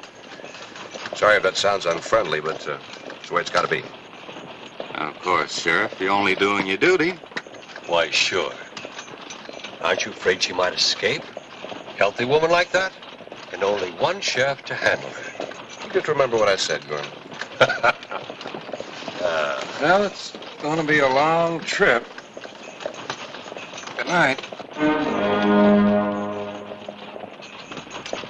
That was a very impressive speech, Sheriff. Afraid there might be a gentleman on the stagecoach who might try and help me. Doesn't it come through to you that their problem is to make sure that you don't testify? There's only one way that they can make sure. Well, I'm not worried, so don't try to frighten me. Besides, I don't want to betray my... Betray your friend? The gentleman that killed an unarmed stage agent? The friendly fellow that pistol whipped the passenger to death? Boone Cahill never murdered anyone. Would you care to talk to the agent's widow or his kids?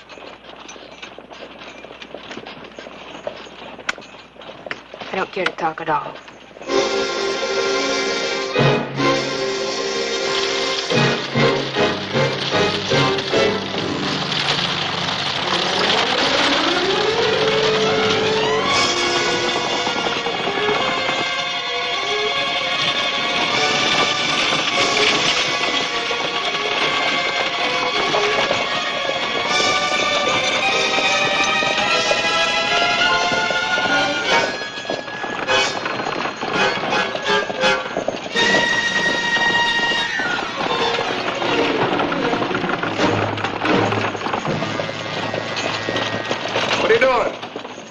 See that buckboard up ahead? Must be some trouble. Stopping for him. No, you're not.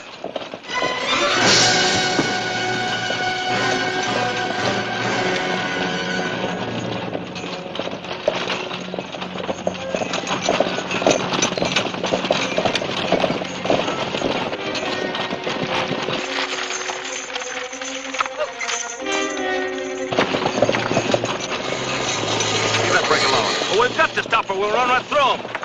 We'll be just fine. We keep on rolling. Oh, no, we don't. Whoa! Let's see you drive. Yeah! What's going on?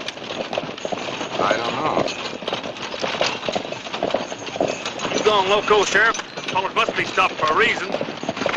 I agree. If we don't stop, we're going to run right through them. That's the idea.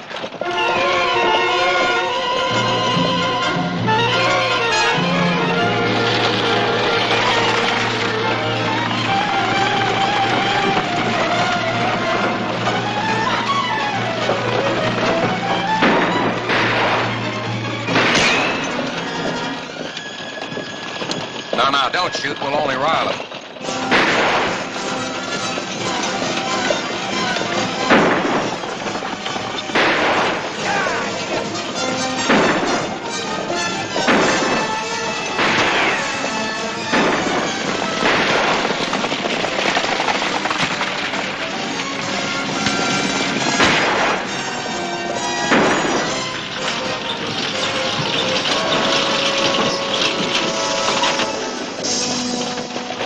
Slow him now. Rest him up that way station up ahead. Give him a drink. I can stand one myself. That was a close call. Huh? That was close.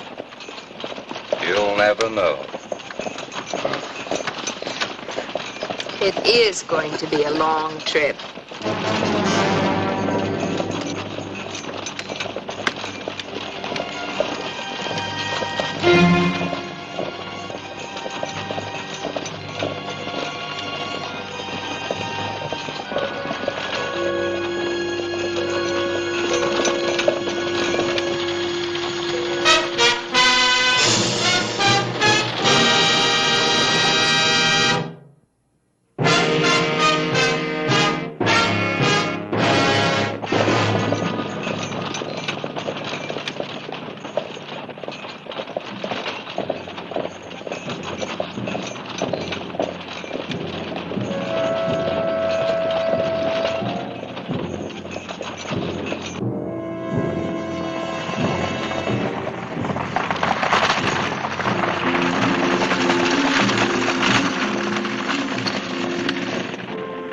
afternoon of August 12, 1885. A way station on the road to Tucson, a destination that some of the people were not to reach alive.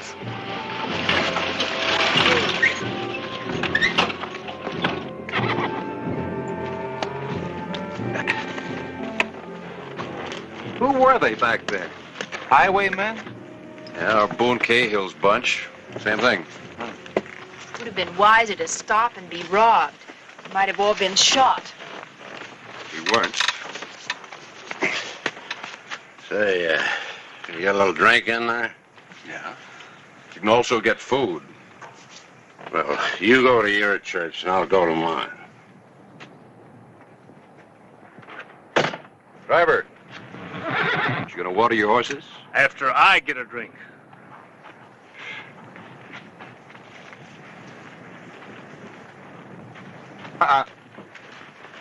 You stay with me. We'll water the horses. How very romantic.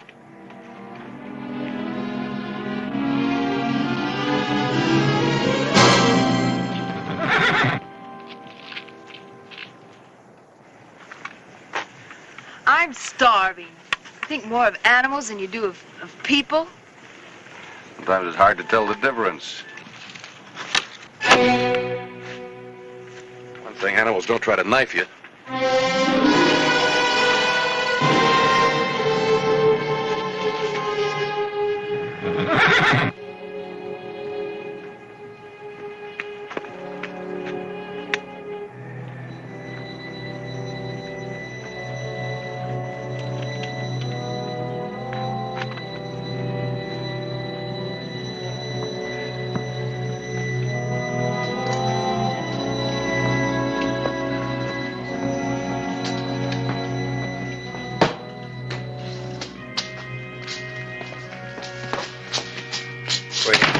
Everybody up here to the center of the room.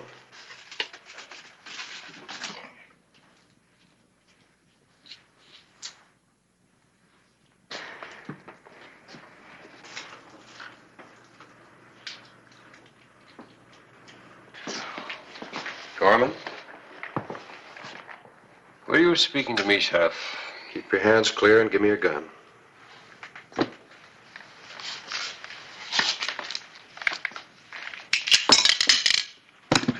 This man go out? Yeah, he sure did. Out back with the rest of us to wash up. Yeah. Well, somebody tried to knife me out there. One of you. I don't know which one, so I want all of your guns. I'll sit on them for the rest of the trip. Well, you're swinging a lot of weight for a man that's out of his territory, Sheriff. He's right. I'm supposed to have the say-so on this trip. Why, Clay, you seem to be getting unpopular. Sorry, Sheriff, but without some authority... You see my authority. Yeah, if you put it that way. That's the way I put it. Well, I'm going out. Sure, Fran. Just as soon as you give me your gun. Yeah? Well, listen. I am tired of taking your orders, Bucko. Just who do you think you are telling me what to do? Why, didn't you know? This is the great Clay Hollister. Claims he's the toughest man in Arizona Territory.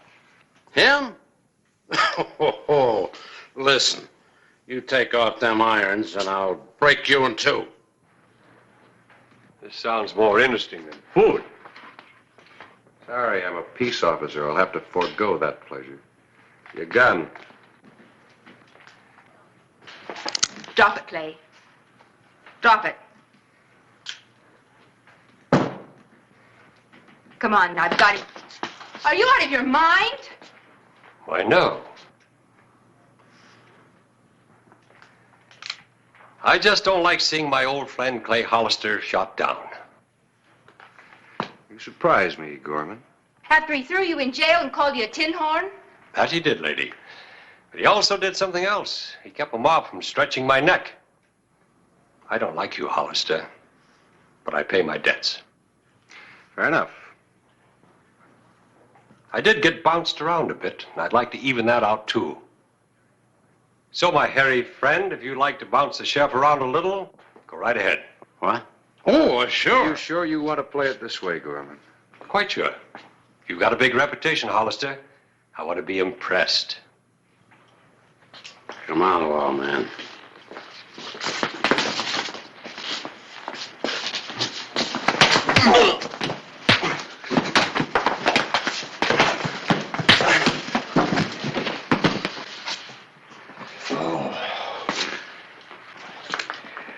well, Sheriff. You win all the marbles. Thanks. All right, now you can all go outside as soon as you check your guns. Driver? Yeah. Search them. You mean the lady, too? No, I've already had that pleasure. Doctor. As you wish. But I want it back when we get to Tucson. Next. All right, prize fighter. On your feet. I ain't no prize fighter. Yes, we know. Hey, what are you? Miner or an arsenal? Oh, man has to protect himself in Arizona. Yeah, he's right, Sheriff. All right, let's go.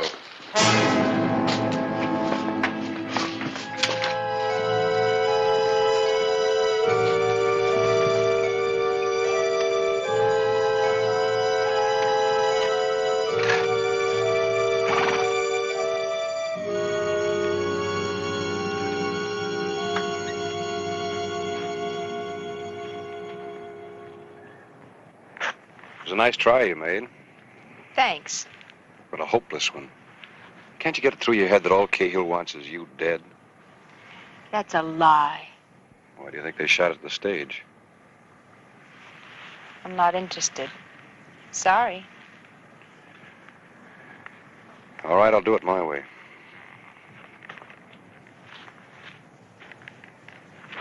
Cahill!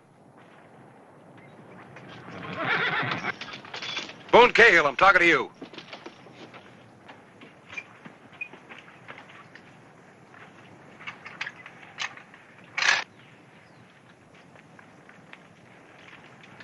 One of you is a murderer. The next stop is Tucson. When we get there, you're a dead man. But, Sheriff, I thought you said you didn't know who Cahill was. I didn't, but I do now. I didn't tell you a thing. That's all right. You're safe now. There are no more stops between here and Tucson. I know what you're trying to do, but I didn't tell you anything. What are you so nervous about? I thought you said you weren't afraid of Cahill. I'm not. Then you've got nothing to worry about. Look here, Sheriff. We all know what you're trying to do. Forces Cahill to make a move. But personally, I can't approve of the way you're going about it. Tell me, what's your interest? Why? Open the bag. Now, what is this? You say you're a doctor. Well, of course. Everybody knows Dr. Davis. Well, let's see what you know. Empty it. Sheriff, may I suggest... You know, you're nervous and a little overwrought. I think these pills will fix you up just fine. No, thank you. Did you think I was your gunman? Just being careful. Empty the bag. You know, it's a funny thing.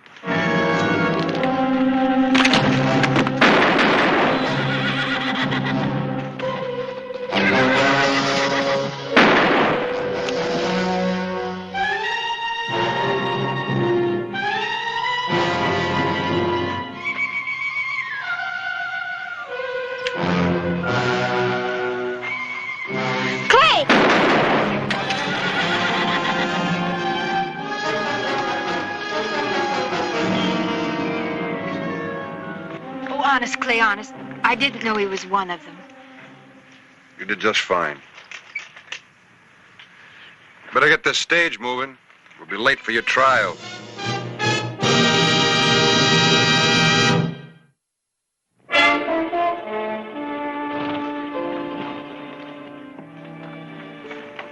You're not going to get away with this, Sheriff. You just wait till the boys... Cahill's dead. Little gang's finished, and so are you. Gorman, you're now a deputy. Well, okay, Sheriff. As long as you promise not to let anybody find out. I guess that makes me the driver.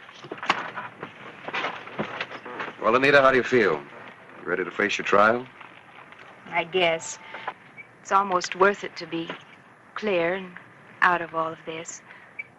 I'll survive it somehow. Before I go in, I have one last request. Well, what? Well, half hour ago, I was hungry. Now I'm as starved as a timber wolf in a blizzard.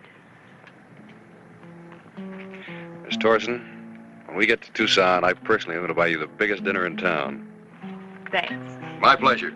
I won't even bill it to the territory.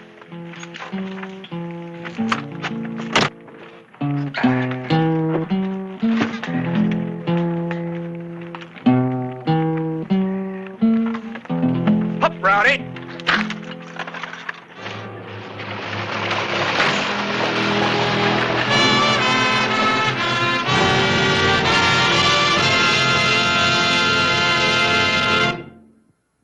Whistle me up a memory, whistle me back where I wanna be, whistle a tune that'll carry me to Tombstone Territory.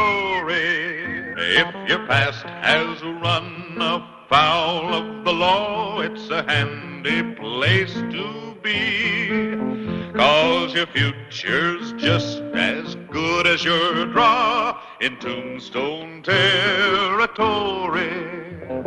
Whistle me up a memory, whistle me back where I wanna be, to Tombstone Territory. Disappeared.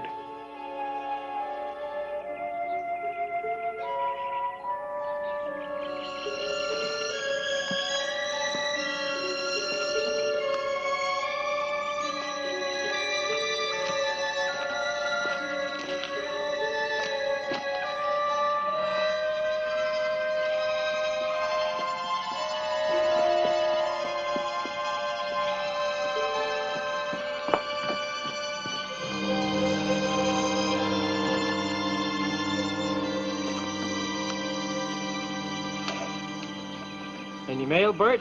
Just your pension check. It's a good thing we get that check of yours every month. We wouldn't be able to operate this hole. Yeah, it's been anything but a jackpot. Bert, give me a tenth of what I paid for my share of the mine, and I'll go back east where I belong. Deal's a deal, Cooley. We'll hit pay dirt. I'm tired. I want out. $300 a month for the rest of my life? What do I want with more? I'm getting out if I have to give it away. You ain't running out on me. We're partners. Not in this yarn. I'm leaving, Bert. I won't hold it against you for misrepresenting the mine. You ain't going nowhere.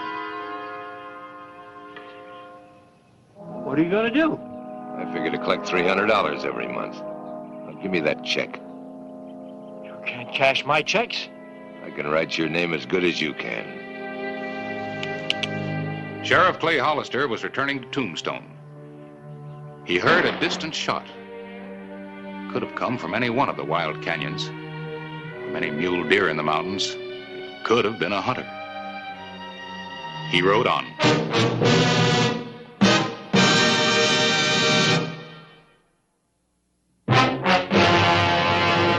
An actual account from the pages of my newspaper, the Tombstone Epitaph. This is the way it happened, in the town too tough to die. Tombstone Territory.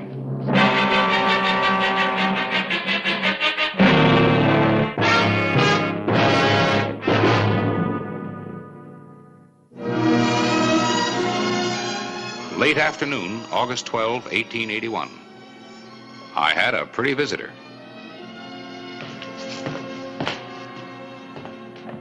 Oh, Clay! Clay?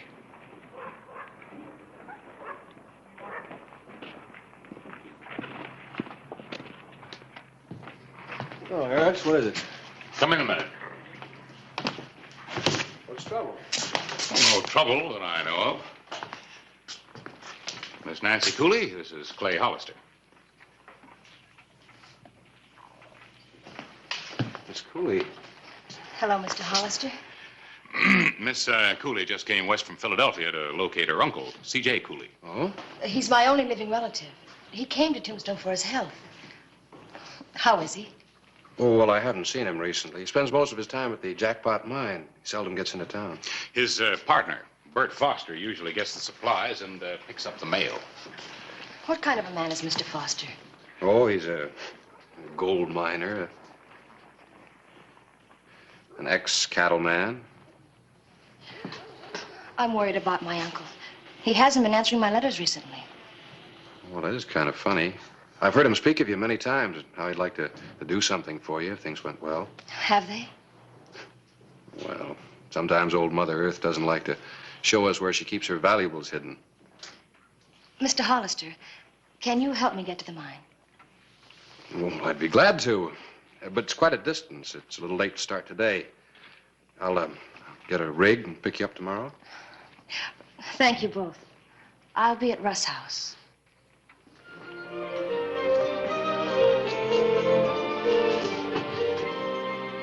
Thank you. Goodbye, Miss Cooley.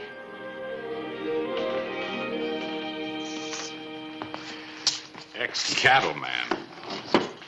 Well, I guess there's no point in telling her that you arrested Bert Foster for cattle rustling a couple of years ago. No point. Besides, nothing was ever definitely proved. A lot of dirt never gets cleaned up. Bert never forgave you for that. I never forgave myself for not getting him convicted. Be good seeing Bert again. It'll be good to see Nancy again. Beautiful girl. Of course, you could send her out with one of your deputies. But I guess our sheriff likes his sheriffing. You could be right.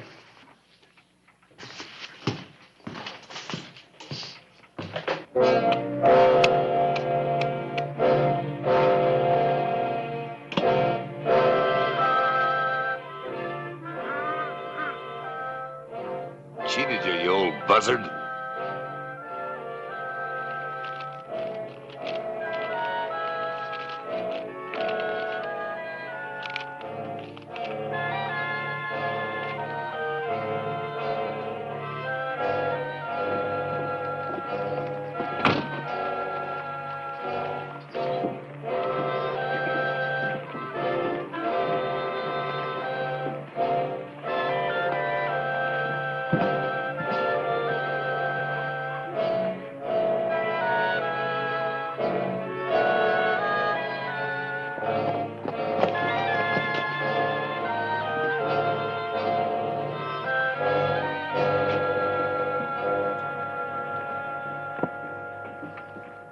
Call again.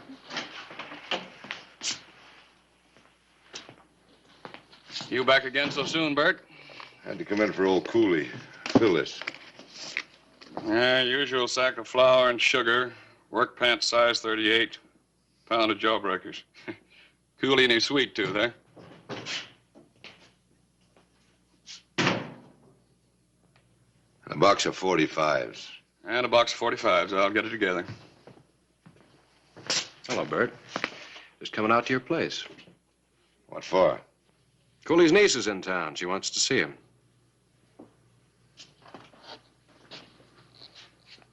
I never heard of any niece. I thought I'd take her out. Well, if she wants to see old Cooley, she'll have to wait till he gets back from prospecting. Maybe a week, maybe longer.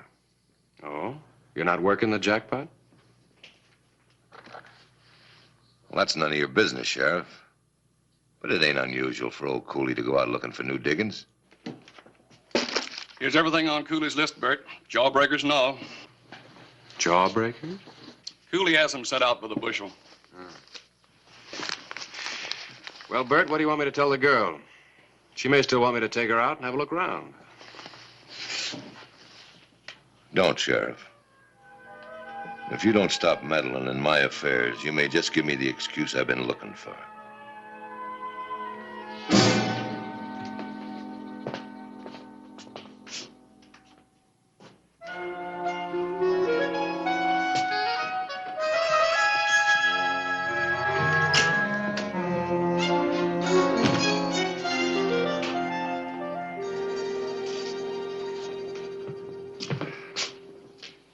all ready for the trip? Mm-hmm. I want to see more of Arizona. It's fascinating. Oh, that's good. And it won't be a waste of time even if we don't see your uncle. What do you mean? Oh, Bert said that he'd be gone for a week prospecting. Prospecting? Well, that really worries me. Unless his health is improved, he wouldn't be able to stand it. He doesn't need the money. Well, I heard he sunk quite a chunk of it into the mine. He still has a pension check, $300 a month for life.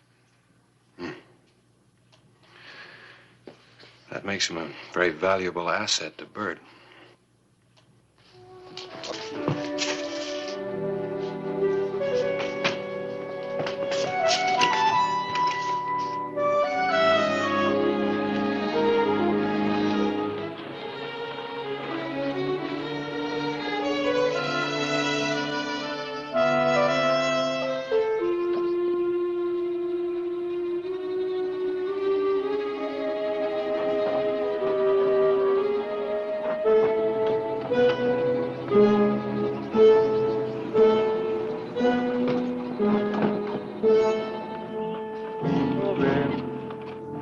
It's beautiful. What, that sign? No, Arizona. Complete freedom.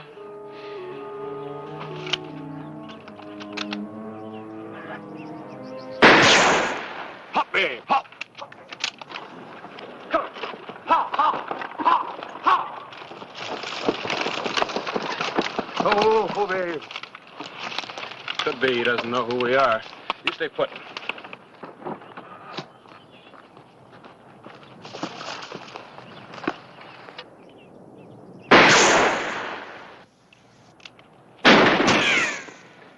Hold your fire, Bert. It's Hollister.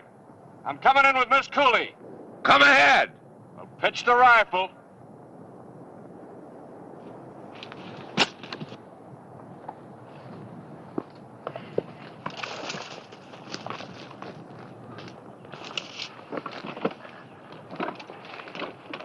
What's up, babe?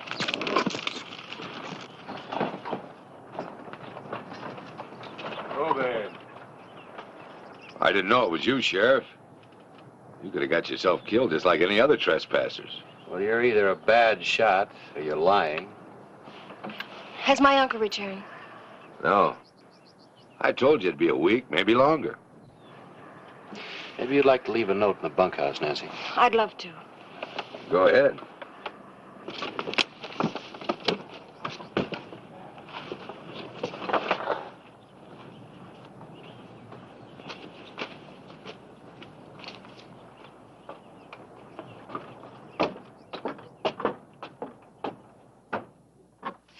Seems just like Mr. Foster says. Yeah, looks that way. I guess I'm foolish to worry about my uncle. We better get back to Tombstone after I have a talk with Bert. Clay, why doesn't Mr. Foster like you? Well, we had some trouble one time. Come on.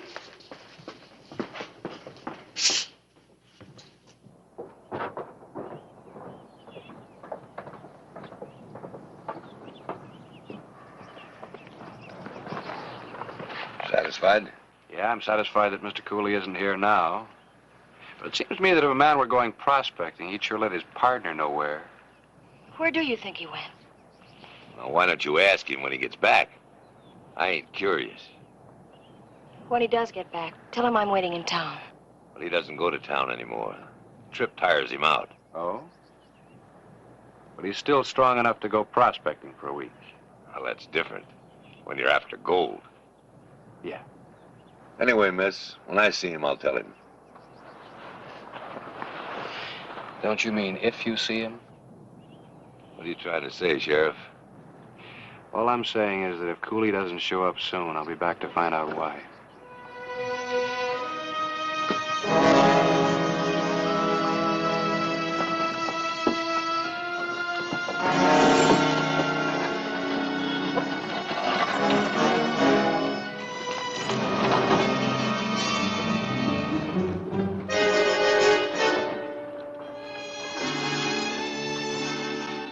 August 15, 1881. 2 days passed with no sign of C.J. Cooley. Hi, Harris. Clay, I've become very interested in Nancy Cooley, too. Oh? Well, after all, I am a reporter. Yeah. Look at this. I asked her to let me see the last letter she received from her uncle. And I thought there might be some clue.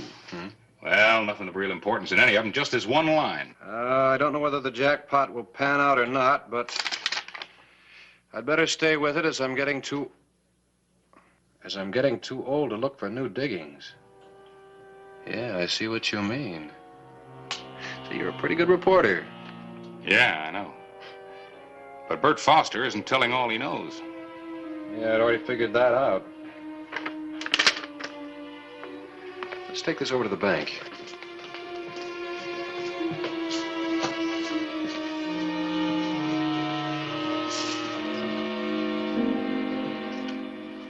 Mr. Bradley, did Bert Foster cash Cooley's pension check here a couple of days ago?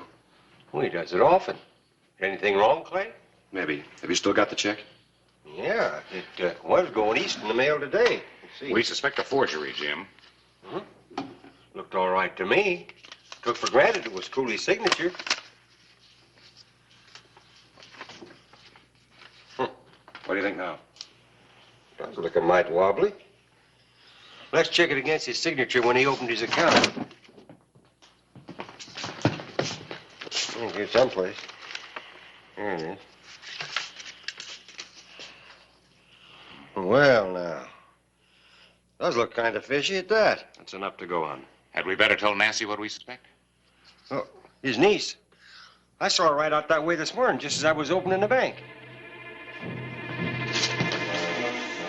Clay reasoned that if Bert had murdered Cooley, he wouldn't hesitate to kill Nancy. Gravely concerned about her uncle, Nancy Cooley had rented a horse early that morning and started for the mine alone. She had a good 3-hour start when Clay rode out in a race against time and death.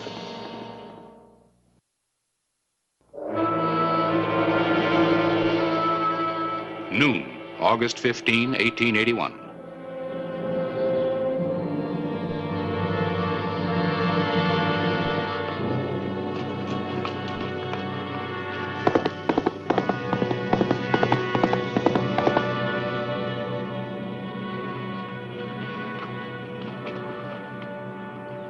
Where's the sheriff?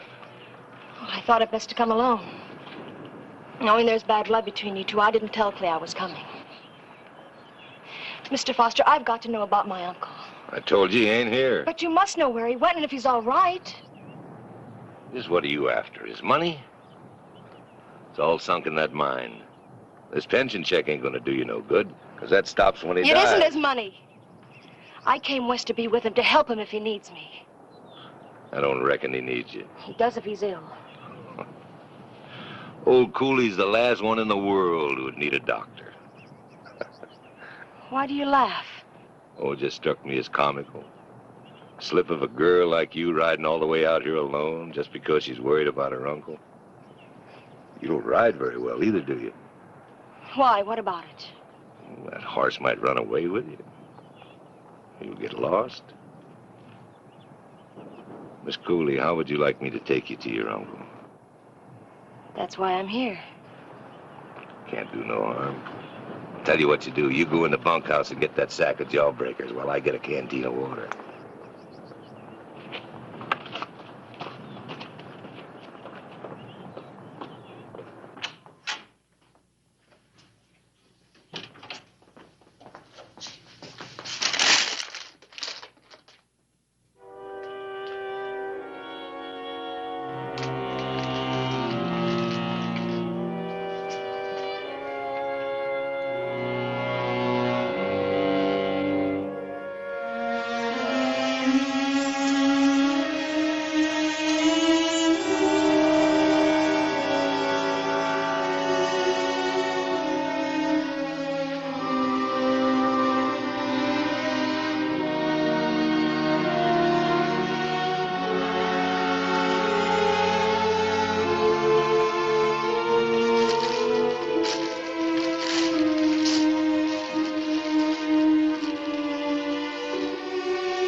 sure took your time. I was looking for anything else my uncle might need. I'll put those in my saddlebag. I can manage him. You'll have your hands full with the horse. I'll manage if you'll help me up.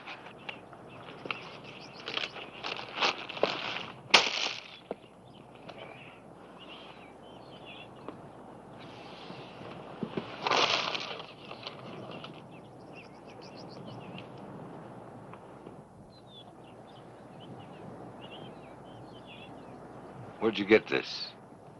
I thought my uncle had forgotten it. Old Cooley never used a gun. I even forgot he had one.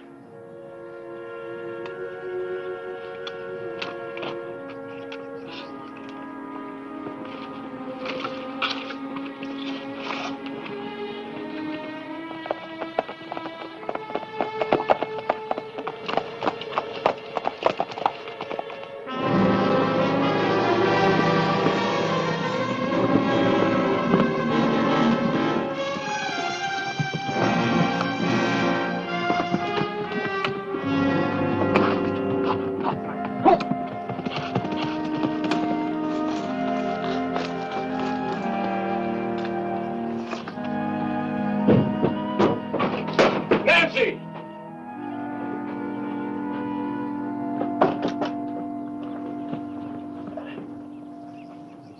Nancy!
How much farther?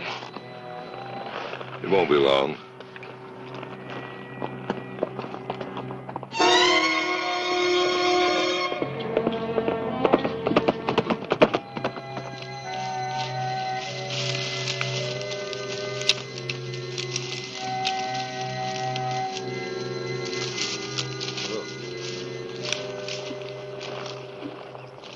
Where's my uncle?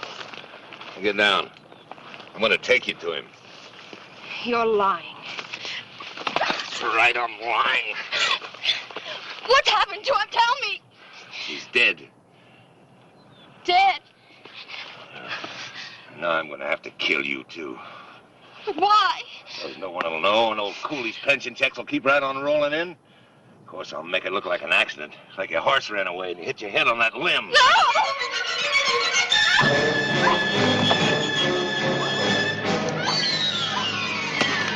Let it go, Bert!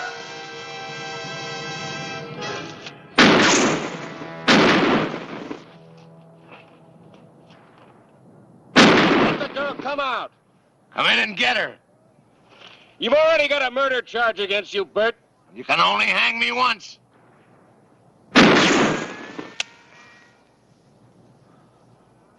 Come on out or I'm coming in after you. Come on in, but don't shoot. I'm out of shells.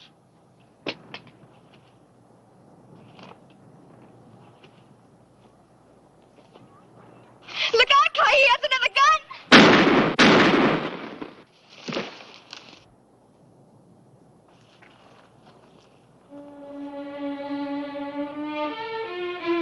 You old son of a gun.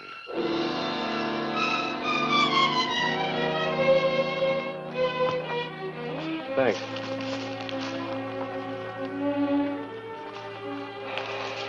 I better get him back to Tombstone.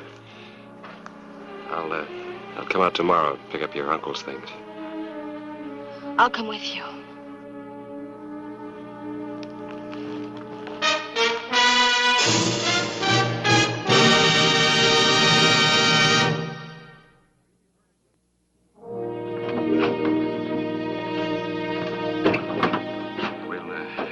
Cooley moved up to Boat Hill.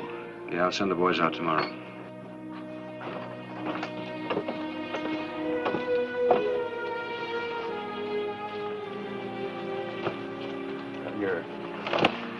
Your uncle always said he wanted to do something for you, but I'm afraid he didn't leave very much, just these and a jackpot without any gold in it. He did something for me. He brought me to Arizona. You really like it? Then you're not going back to Philadelphia. There were a lot of people there, but I was all alone in the city. Well, I'll ride back.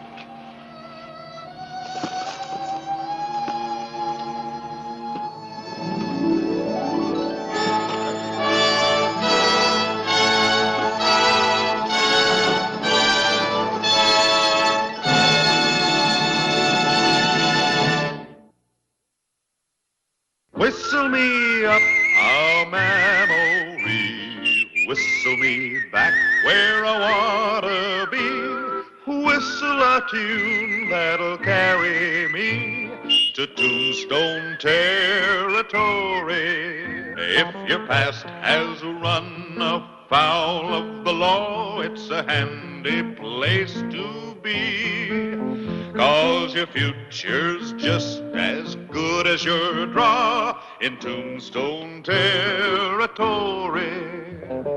Whistle me up a memory, whistle me back where I wanna be, to Tombstone Territory.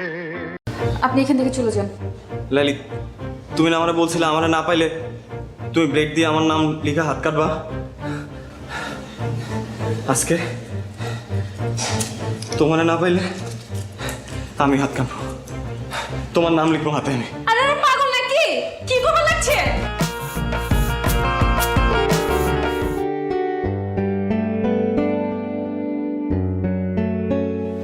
Laili, তোমার সাথে একটু কথা ছিল। আপনার সাথে কোনো কথা বলবেন না। Hi Laily. Laily please 1 minute. আপনি বুঝতেছেন না কেন ভাইয়া? বলছি না ও কথা বলবে না। 2 দিন পর ওর বিয়ে, ওর মতো থাকতে দেন। লাইলি, আমার ভুল হয়েছে, আমি আমার ভুল বুঝতে পারছি।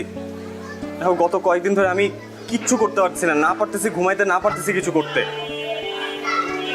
আমি তোমার সাথে অনেকবার দেখা করতে চাইছি, আমি পারি নাই, আমাকে দেখা করতে দেয়া হয় নাই। আমি তোমাকে ভালোবাসি লাইলি। আপনি হাঁচড়ে আমার ভালোবাসেন? নিজের থেকেও বেশি। তাহলে আমি যা কমু তা শুনবেন? অবশ্যই। কি করতে হবে বলো? আপনি আমার পিছন পিছন ঘোরা বন্ধ করে দিবেন। লাইলি, কি বলতেছে এসব? আপনি তো আমারে কইছেন আমি আমার ইজ্জত খোয়াইছি, লগে আমার পরিবারের ইজ্জতও খোয়াইছি। আমার আব্বাই ছেলে পক্ষের কথা দিয়ে দিচ্ছে।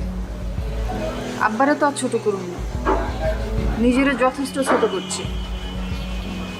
আব্বার ইজ্জতে কোনো দাগ দেব না।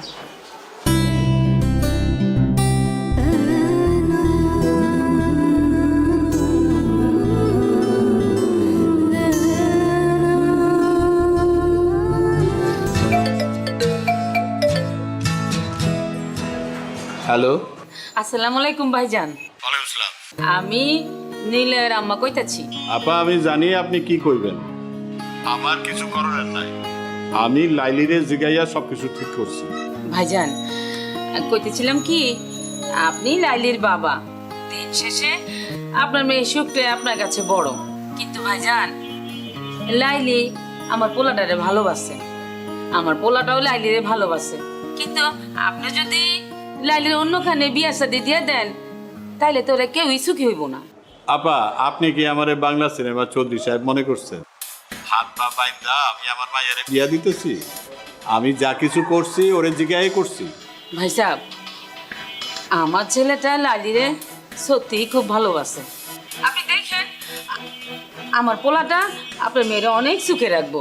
আপনি যদি লাস্টে একবার যদি ভাইবা দেখতেন। আপা, আমি অনেক ব্যস্ত, এখন রাখি। আপনি আমার মাইয়াটার জন্য দোয়া করেন, আমি আপনার পোলার জন্য দোয়া করি। আল্লাহ হাফেজ।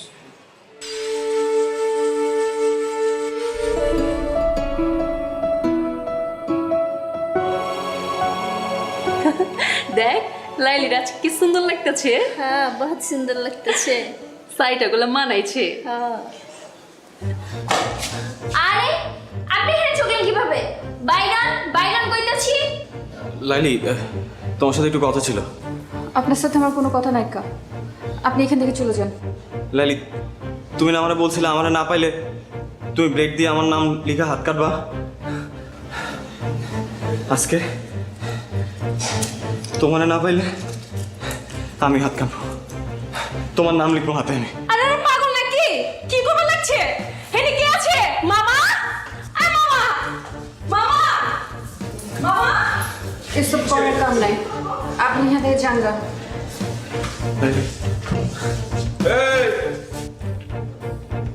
এই চাংরাফলা, এত ড্রামা শুরু করছো কে? পুলিশ ডাকো।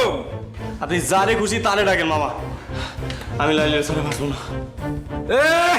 তখন তো খুব কইছিলা লাইলি একটা নাটক বাজ, ওই খালি নাটক করে বেড়ায়। হ্যাঁ, ওর লগে মজা লওয়া যায়, ওর লগে প্রেম করা যায় না, আর বিয়া করুম না। আরে এখন কইতাছো ওর সাথে আমি বাঁচুম না? না, হ্যাঁ, এসব নাটক বন্ধ করো। বিশ্বাস করেন আমি কোনো মজা নিতে আসি নাই। আমি সত্যি সত্যি লাইলি তোমার নাম লিখবো এবং ব্লেড দিয়ে না সত্যি রক্ত জলের নাম লিখবো।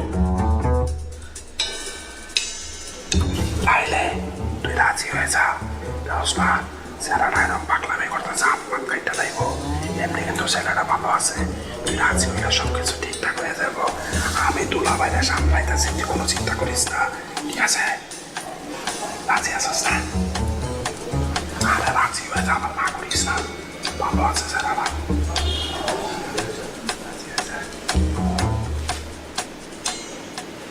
লাইলি আমি দিলাম কিন্তু, দিলাম কিন্তু। কি হয়েছে? এত গন্ডগোল কেন? দুলা ভাই, নাম তো লাইলি, বুঝছেন? আরে পছন্দ করে, আরো হবে লেগে নিলয় এলাকার ছেলে, ও আমার ওরে পছন্দ করে। কি কইলি? দুইজন পছন্দ করে দুলা ভাই। দুলা ভাই, আপনি যদি সম্মতি দিতেন তাহলে ওকে বিয়াটা করা দিতে পারতাম। চুপ কর, তুই কি চাস? ও বুঝছি। দুলা ভাই, আপনি রাজি হয়ে যান, সমস্যা নাই। বুঝেন না কেন? দুজন পছন্দ করে, বুঝছেন না? যদি ভাইয়াটাই যায় তাহলে তো আমার সমস্যা, মহল্লায় চেহারা দেবো কেমনে? আপনি রাজি হয়ে যান, আপনি আমি ওইদিকে সামলান, আমি ওইদিকে ওখানে দেখতেছি। বাবাই আপনি চালান। আচ্ছা আর যান তাড়াতাড়ি, এত চিন্তা করেন না তো।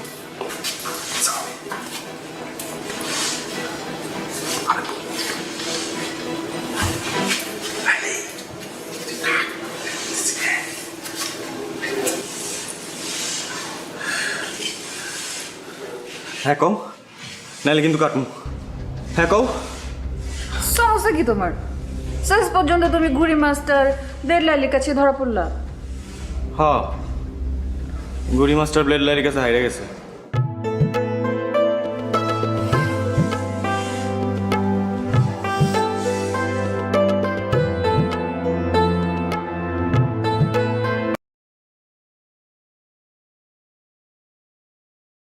À, thằng này chết.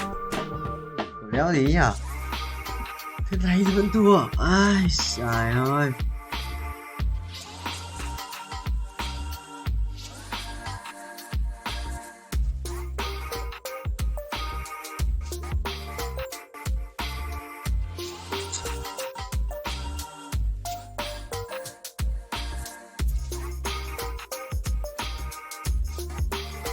À đây.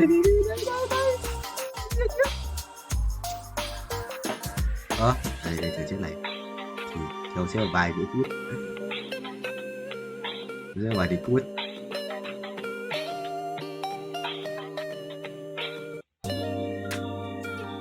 Không sao thầy ơi,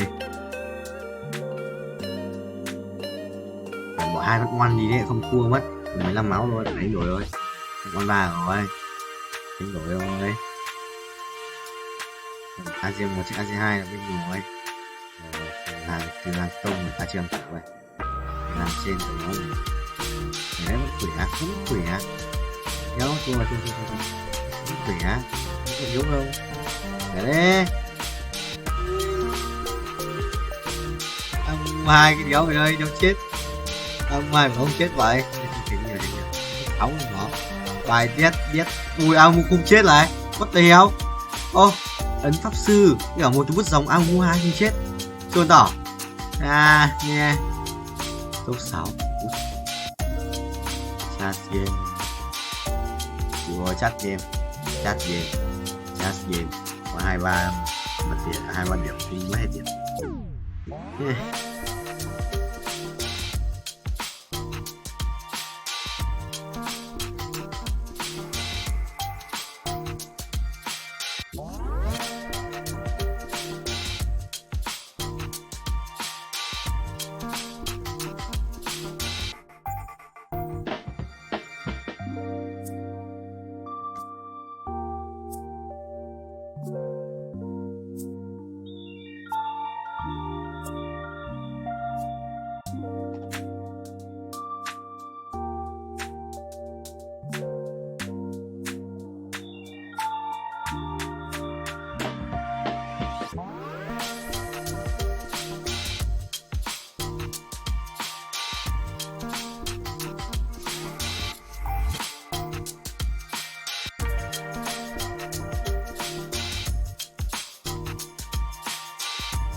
Ba lát.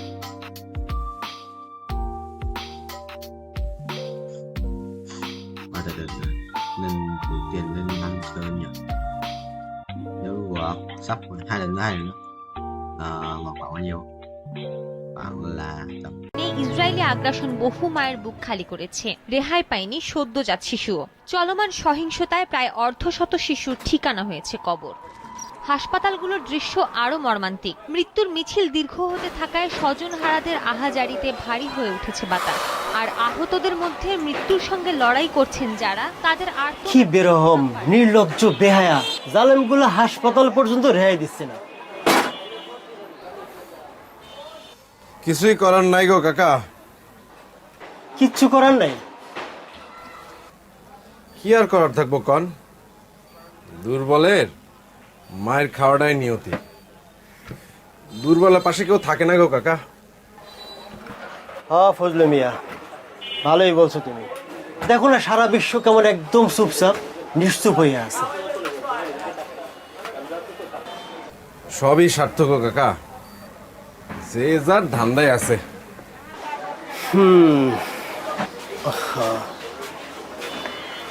9, 10, 11, 12 মোট 12টা আছে না?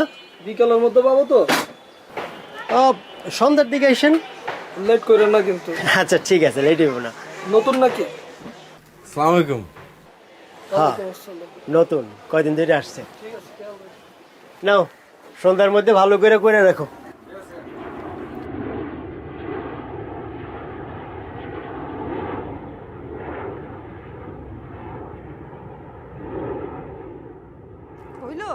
হ্যাঁ তাড়াতাড়ি আসো, বইসা আছে তোমার জন্য। আইতেছি। কি রে বাপ, খিদা লাগলে খায়া ফেলবি, আমার লাগে বয়া থাকবি না। কত কথা শুনে।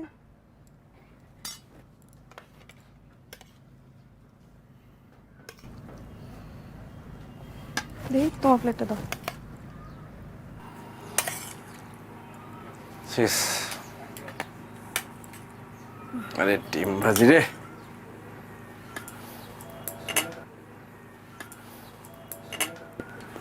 তুমি নিলে না? আমি পরে খাবো। পরে আর কি খাবা? আমি সবজি দিয়ে খাবো না, আমি ডিম দিয়ে খাবো। কেন বাপ, সবজি খাবি না কেন? সবজি না খাইলে বড় হবি না, বুদ্ধি হইব না। হ্যাঁ কর, মুখ খুলে না, দেখছো? আর স্কুলে ভর্তি করাই দেওয়া দরকার না? হ্যাঁ দেওয়া তো দরকার। তো মাত্র ঢাকা শহরে এলাম, স্কুলে ভর্তি করালে তো একটু টাকা পয়সা খরচ হবো, টাকা পয়সা জোগাড় যন্ত্র করতে হবে না। সামনে একটা স্কুল আছে, আমি গেছিলাম। আমার মনে হলো যে ওখানে খুব একটা খরচপাতি লাগবো না, ভর্তি করাই দিই ওরে। ঠিকঠাক মতো খোঁজ নিছো, মানে ভালোই বো? ভালোই তো মনে হইল। দেখো তুমি যেটা ভালো মনে করো। সারাদিন তো টোটো করে ঘুরে বেড়ায়, কই কই যায়, কাগো লগে মিশে, কিছুই তো জানি না। আর এখানে তো কারো চিনিও না। কি রে ভাব, ঢাকা শহরে এসেই দেখি বন্ধু পাতায় ফেলছিস। তা একটু পড়াশোনা করতে হইব না? হ্যাঁ, করতে হইব তো। এই যে তোর পুরান স্কুলের যে বইগুলো আছে ওইগুলো নিয়েও তো একটু বসতে পারস না? জিগাও তো পড়ে কিনা। আমি পড়ি তো। আবার মিছে কথা খাবার তুমি। থাক, তুই এখন খা। আজকে আমি তোরে নিয়ে পড়তে পাবো, ঠিক আছে? হা কর, মুখটা খুলে না। হা কর, বাহ, পানি নিয়ে আসতে। এটা হইতেছে কাজের আনন্দ, নবকৃষ্ণ ভট্টাচার্য। মৌমাছি মৌমাছি কোথায় যাও নাচি নাচি, দাঁড়াও না একবার ভাই। কি রে, এখনই ঘুমাস কেন? একটু পর। ওই ফুল ফোটে বনে, যায় মধু আহরণে, দাঁড়াবার সময় তো নাই। এত হাই তুলতেছিস কেন? বাকিটা কালকে পড়ি। কালকে পড়বি? পড়তে বলেই ঘুমাহে না? আমি অনেক পড়ছি। আবার কই দে, পেন্সিল দে, আমি তোর এই শব্দ অর্থগুলো লিখে দেই, এগুলা মুখস্থ করবি। তুমি দোকানে যাইবা না? যাবো তো, আর একটু এগুলা দেখা দিয়ে যাই। এগুলা তোর বাসার কাজ, ঠিক আছে? এগুলো মুখস্থ করবি। যে আহরণ মানে হইতেছে সংগ্রহ করা। আহরণ মানে কি? সংগ্রহ করা। সংগ্রহ করা। তারপরে হইছে Rồi bài cái độ buồn lên mà sự thật khỏe đấy, nhưng mà thầy xây bài ấy bị chia sẻ có sa ra hả, có ra can.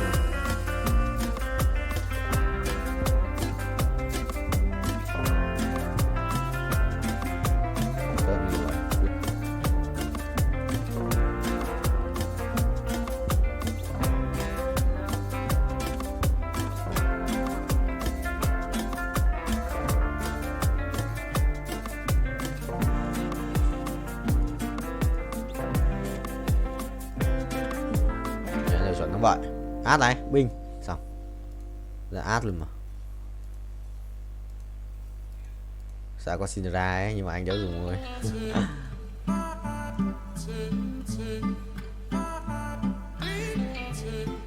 Ui, xét này.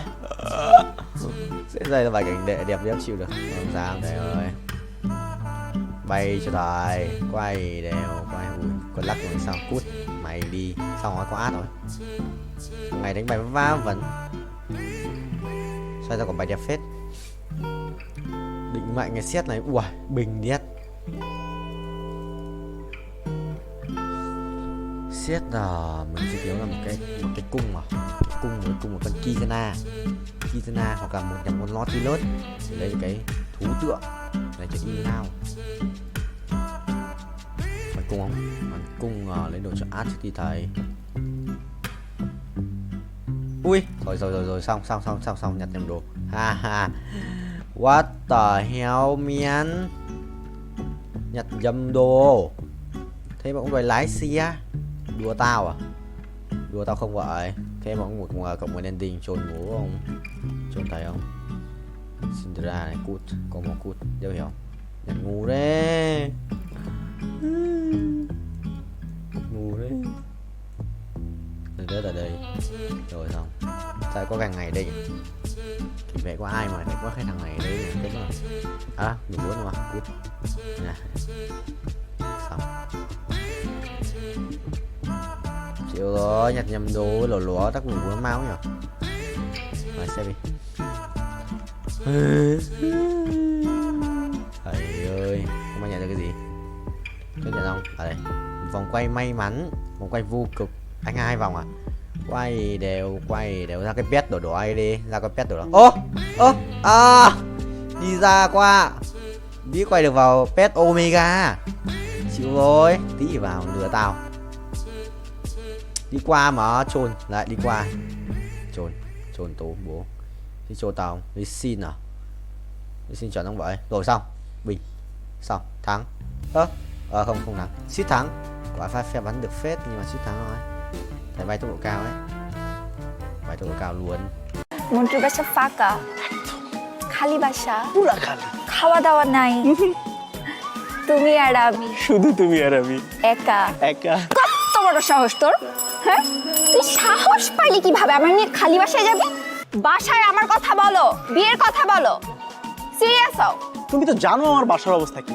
এমন ভাই যেন পৃথিবীতে কারো ফ্যামিলি যেন না জন্মায়। মানে ওর জন্য আমি কিছুই হচ্ছে না, ও ফেল করে আর বিয়েটা হচ্ছে না, ফেল করতেছে আর হচ্ছে বিয়ে পিছাইতেছে, কিন্তু আমার লাইফটা কোথায় যাইতেছে সেটা তো কেউ চিন্তা করতেছে না। ও তো সেই ব্যাপারে কোনো টেনশনই নাই। আমি যে তোমাকে কত ভালোবাসি এটা কি ওকে আমি বলতে বুঝাইতে পারতেছি বলো? হ্যাঁ, আরে কি হয়েছে? না, আমি আর বসে থাকতে পারবো না। এতক্ষণ ধরে রিকশায় বসে থেকে আমার ব্যাক পেন করতেছে। কোথায় দেখি? দেখতে হবে না, আমি আর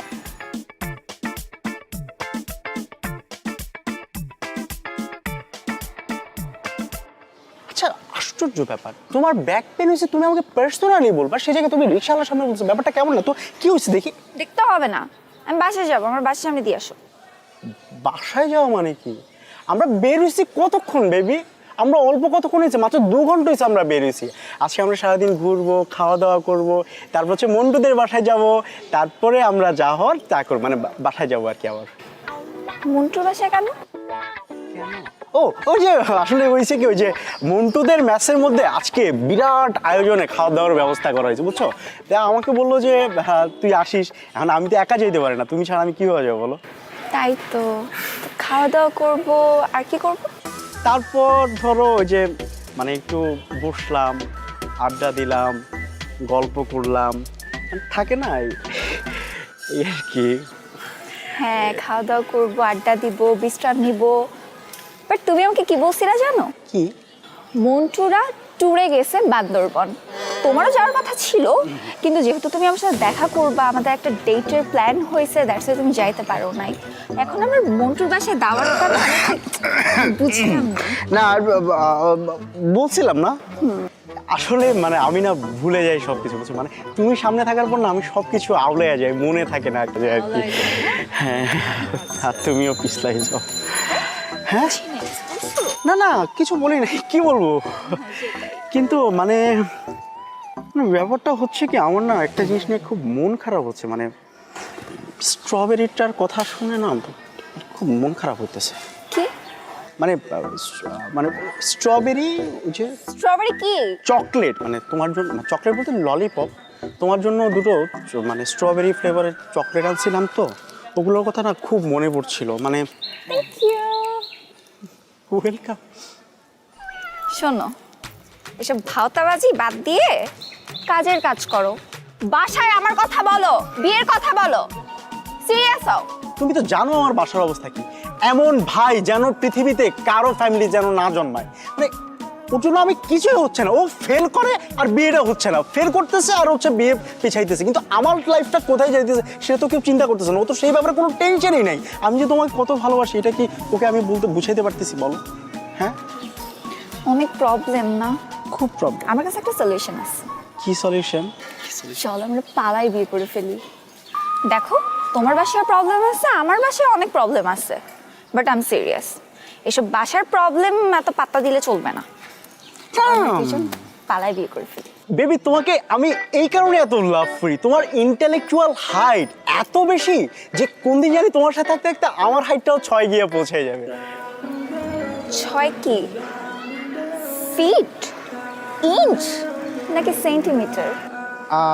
না না, ফিটই তো, ফিট। ও, মন্টু বাসায় নেই তাই না? না না, বাসায় নাই তো। তাহলে মন্টুর বাসায় আমরা যাবো কিভাবে? কারণ চাবি আছে তো আমার পকেটে। চাবি? হ্যাঁ। মন্টুর বাসা ফাঁকা, খালি বাসা, পুরা খালি, খাওয়া দাওয়া নাই, তুমি আর আমি, শুধু তুমি আর আমি, একা একা। কত বড় সাহস তোর, হ্যাঁ? তুই সাহস পাইলি কিভাবে আমার নিয়ে খালি বাসায় যাবি? তুই কি মনে করছস আমাকে বলবি যে চলো আমরা খালি বাসায় যাই, তোর সাথে আমি ফুরফুর করে চলে যাব? ঠিক আছে, না গেলে তো আর কিছু করার নাই। পিছলাইতেছ না? আসলে তুমি না আমাকে নিয়ে সিরিয়াস কিনা আমি সেটাই বুঝি না। আমি বাসায় একা একাই যাচ্ছি, আর তোরে ললিপপ তুই খা খা খা। Baby baby lollipop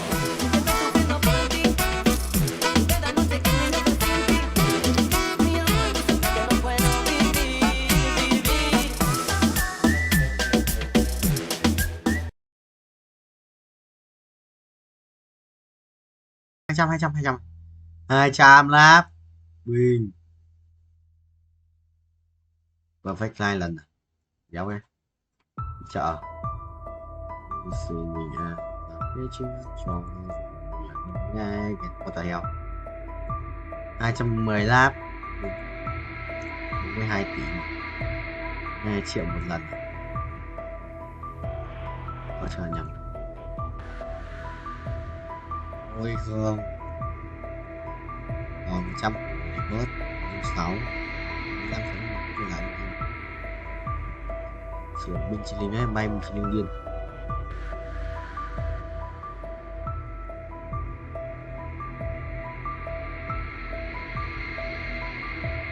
chương 8 này làm chi một cây đai máu nữa sử dụng ra một cái giáp máu đây hả một bên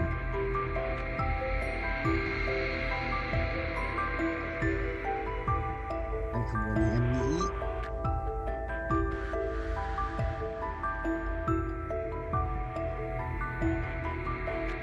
phải đấy nhưng mà xếp sai bên khác bạn xếp bên là thắng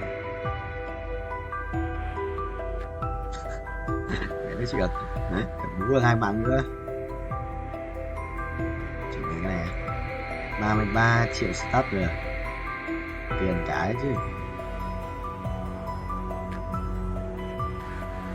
ngon vừa lên 8 mất và 8 đủ gì có ra xét này không muốn đâu cái này chọn hơn đấy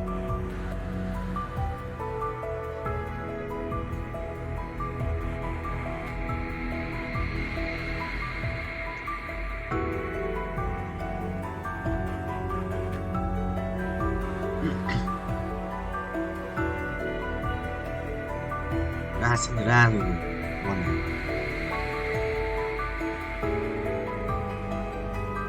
tôi xếp tiền lên 30 tiền nữa nhanh không thế là xong giao chim rồi đủ tiền còn tôi nhảy đá gì đó cũng quên ra được nó lại quay nhiều lên ngoài mắt ngoài thành là thầm trong mắt rồi có nguy không anh em tôi để cái nguy sao mà lắm mắt người ta sao người xuống và lắp quan sinh ra và xong là 57 nghìn sinh viên cảm giác ăn đâu còn bà sinh viên cũng xanh rồi quỷ à tôi thua thì ai cái đánh hay đấy চোখ বন্ধ করলে তুমি যে কি করবে আমি জানি না কি বলো কি করব জানি আমি বন্ধ করো না চোখ বন্ধ করো সত্যি কিছু করবে না তো 100% ঠিক আছে করলাম Will you marry me?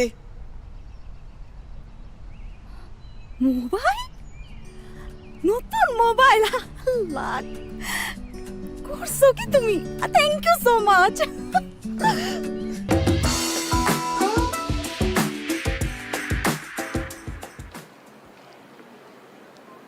K sir courier দাঁড়াও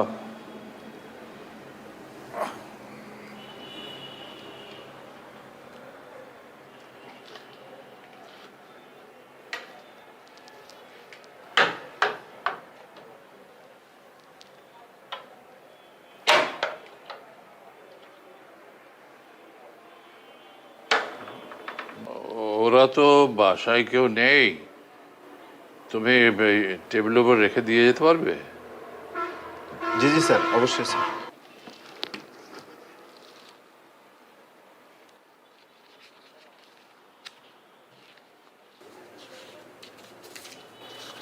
স্যার রিসিপ্ট স্যার সই লাগবে স্যার একটা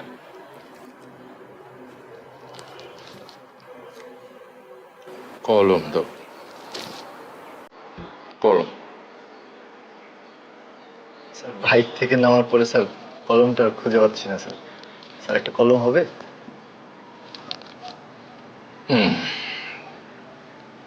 দাঁড়াও। জি।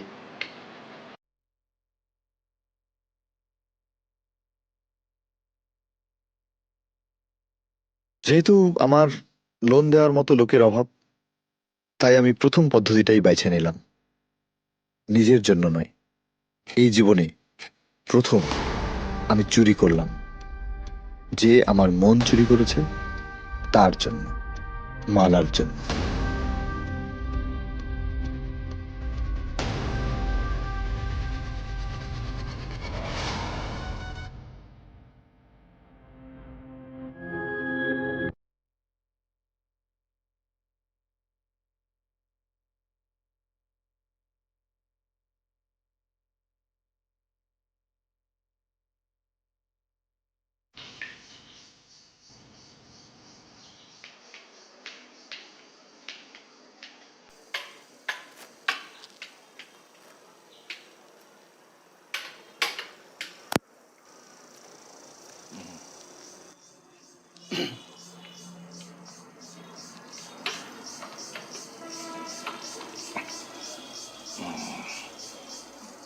ঠিকানাটা কি আছে ওখানে? জি স্যার। ঠিকানা স্যার আলেকজান্দ্রিয়া, ইজিপ্ট, মিশর থেকে আসছে স্যার। ও মিশর। মিশর তো দারুণ একটা জায়গা, বিশেষ করে অ্যান্টিক্সের জন্য। আমি যতবার গেছি মিশরে, ততবারই আমি কিছু না কিছু নিয়ে এসছি সেখান থেকে।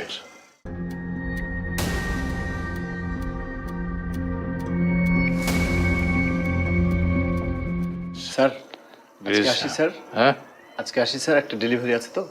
আচ্ছা এসো। স্যার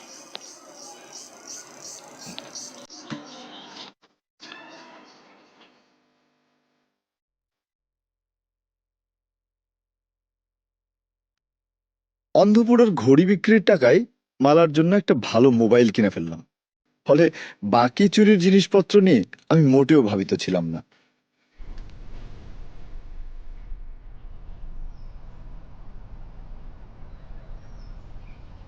মালা, আজকেও দেরি করে আসছো, প্রত্যেক দিন তুমি দেরি করো, কি সমস্যা তোমার? তুমি না বলো যে আমার মধ্যে একটা নায়ক নায়ক ভাব? দেখো না সিনেমায় নায়ক দেরি করে ফেলে, নায়িকা অপেক্ষা করে থাকে। আচ্ছা সরি সরি সরি সরি। মন খারাপ করো কেন? তোমার জন্য একটা জিনিস আনছি, বলো কি আনছি। কি জিনিস দাও? কি আনছো দাও না। না না না, তুমি একটু চিন্তা করে দেখো কি আনছি। এত চিন্তা করতে পারবো না তো। বলো, মাথাটা একটু খাটাও। আরে কি ঘোড়া ডিম নিয়ে আসছো, দাও না দাও। আচ্ছা তাহলে চোখ বন্ধ করো। চোখ বন্ধ করলে তুমি যে কি করবে আমি জানি না।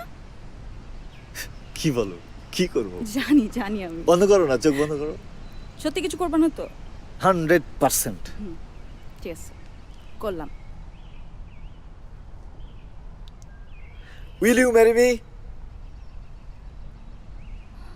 মোবাইল, নতুন মোবাইল, লাখ করছো কি তুমি? Thank you so much. আমার একটা ফোন কি দরকার ছিল জান, তুমি এটা কি করছো? ধর ধর ধর। ভালো হয়েছে না? ভালো হয়েছে না? দেখো, বলছিলাম না তোমার, কথা দিছিলাম না, ছবি তুলে দেখো। হ্যাঁ ছবি তো তুলবই, দাঁড়াও। নতুন মোবাইলের প্রথম ছবি তোমার সাথে। আসো।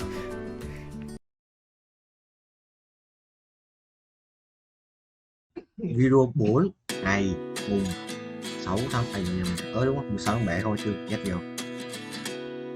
Anh sẽ quay một cái quả mũ đi. Từ mấy này, nó chưa xịn về thế kia. Sao không? Nhớ không? Cái quả mũ này bắt đấy thì của tôn tạo. Nên được mua tiếp theo sẽ phải căng đấy.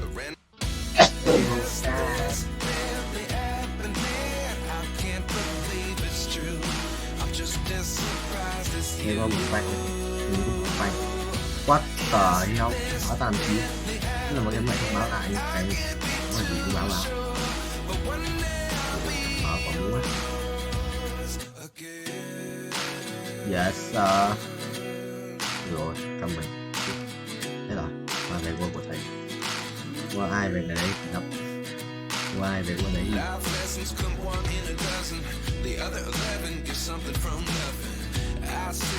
Xong anh thầy quân mấy tập lại ấy. Đây là nó tập chiêu chiêu ấy. Đây tập mấy một tí. Tao bảo là xong mày tập mấy một tí thế. Tao cho tao tập một bài phải máy kiểu phải một lấy set ấy. Tao một set này. Tao bảo xong nó cứ tập mỗi máy một lần trong 3 phút. Tao hỏi xong mày tập máy một tí thế là bảo là nó mới tập lại lên chiêu chiêu một tí. Nó chỉ mỗi 2 tuần đấy. Tập máy một tí. Chết đấy. Bài đấy. Vì chính khi người ta là đó rồi ép đi chắc chắn ép đi. Hoàng Minh Tuấn buổi tối bận bởi vì sao, vì đi với cả người yêu nên là không dám bảo anh ở nhà quay coi mặt chua láo thật, đi chơi với đi date quốc date người yêu mà dám bảo anh ở nhà quay mặt chua, đúng rồi chua không.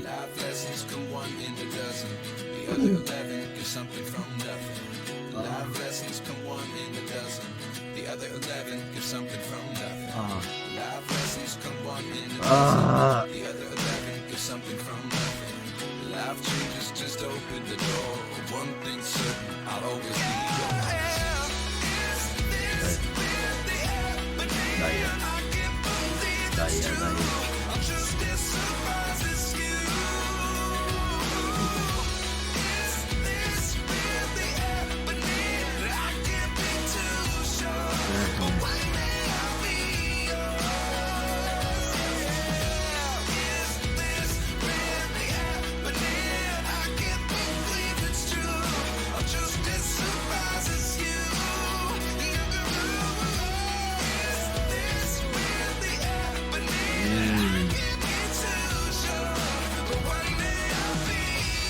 Anh có làm cho vô.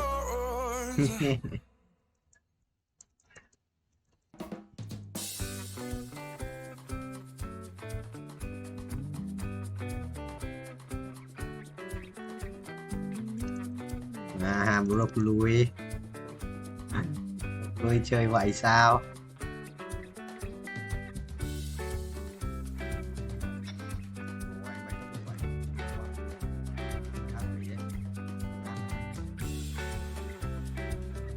Bốc quái rồi mà lần này bốc lửa hay lần này tên là bốc lửa gì 700 tỷ mang 700 tỷ à?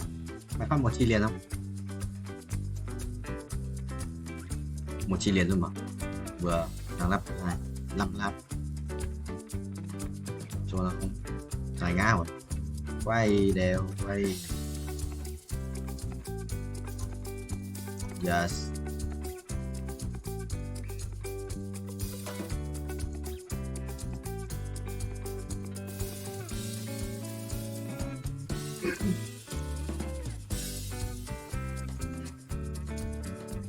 Wow,牛逼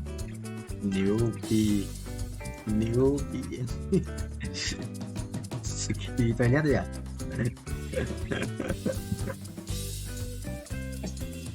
Anh cho có vẻ thằng cháu của em có phải đi toilet rồi à? Không biết một cái gì đó, ý, nhưng mà nó không, mẹ nó cứ kiểu sợ nó không biết gì ấy, kiểu thế.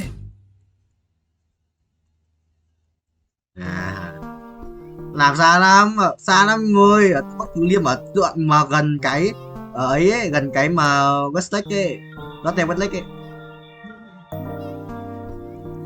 đi qua cả trường V của Hoàng Dũng, đi qua cả trường Hoàng Dũng tận đấy cơ.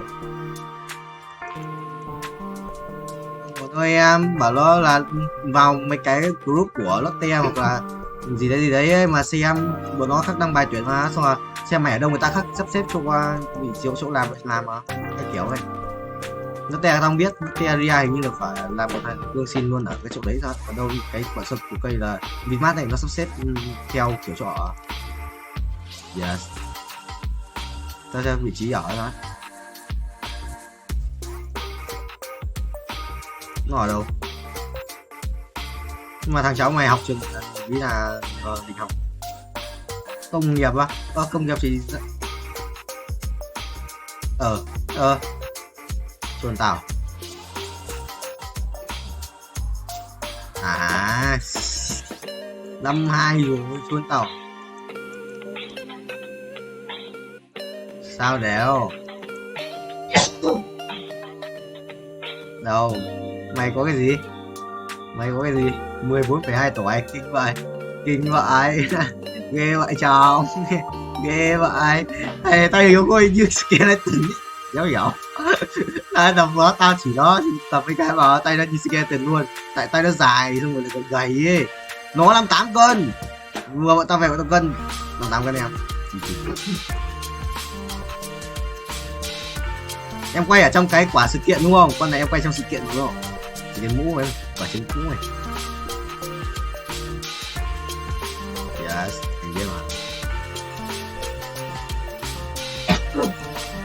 Ý nhá. Chúng ta. Nga. Rồi này. Sao tôi tưởng vừa là chị?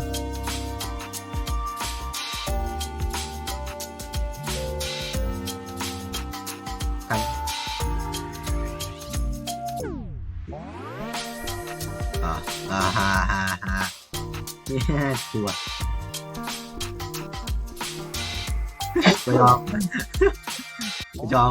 có cho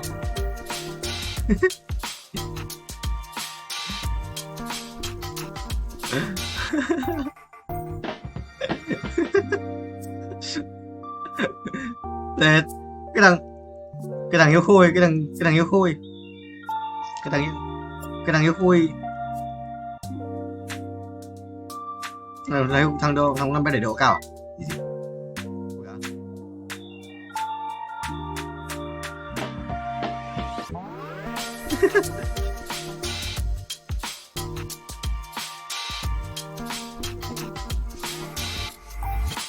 Gì em quay là con mythic trong này chưa vào chuyện ảo ấy của em ơi, sự kinh khủng ấy còn lê chẳng đâu hồi tao bảo là nó mới đi tập lâu rồi, nó không tập đây tập lại, nó tập chiều có máy tập một tí mà đeo chôn ngủ à. Tao đang tập máy này xong nó cứ bảo ê ra kia đi quật tới heo chôn tao.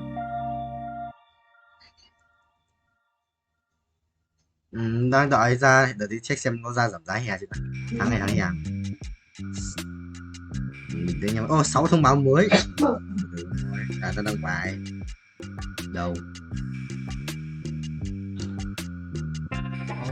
Admin có lên lập nó đăng bài là admin có lên lập quản lý một group các member tập tại ở Nguyễn Lương Bằng để anh chị em giao lưu học hỏi xe duyên với nhau không nhỉ? Kinh ấy gì vậy? Gì ấy nhỉ? Nó đăng vào đây, từ từ ta xem. Học ngồi Vũ ơi. Nó đang đăng bài sale gì đây? Đăng từ ngày bao nhiêu đây? Đăng từ 3 ngày trước. Nó đang sale hè. Thằng nào nếu mà mày cũng một cũng kích hoạt tháng sau. Nếu mày có đi tập, mày đi tập luôn không nếu. Mày ăn nhậu à? Đâu thế? Gì đấy, cứ đã chết nhỉ, đấm cho mày là. Tiếp thằng này xịn đấy. Xịn này ngủ rồi đấy, quan. Chia. Hai con bạch tuộc ở đâu ấy? Không bảo.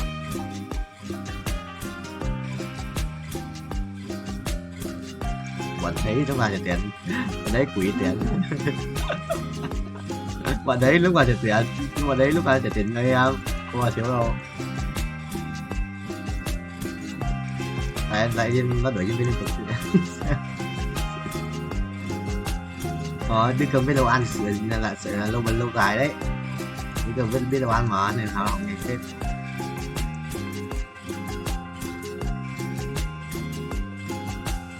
Quá tời nó nhưng mà sao nó không nói lại anh bảo sao thằng này nó không tự đi năm 2 mà anh tưởng là cái thằng mới đi xong cơ, anh tưởng thế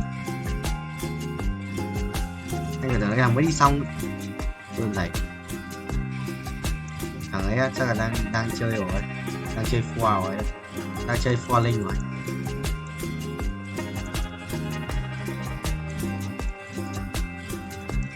Còn đang chơi mày ngoại nó quá, của tao à, tao phiền không? Mày làm phiền thằng Vương, của tao à? Không biết mấy giờ không tuổi, ca tối mà 10:30 tầm đấy. Đều đi có thể đấy, em lên cô mới rồi đúng không? À ừ đúng rồi, mất 3 lần reward mà, lần thứ nhất 2,5 tỷ. Hả?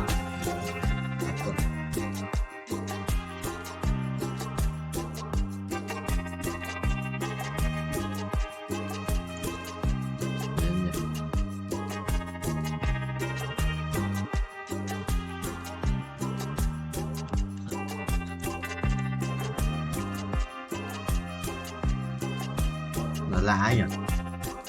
Thấy thằng cháu cũng lạ nhỉ? Không phải.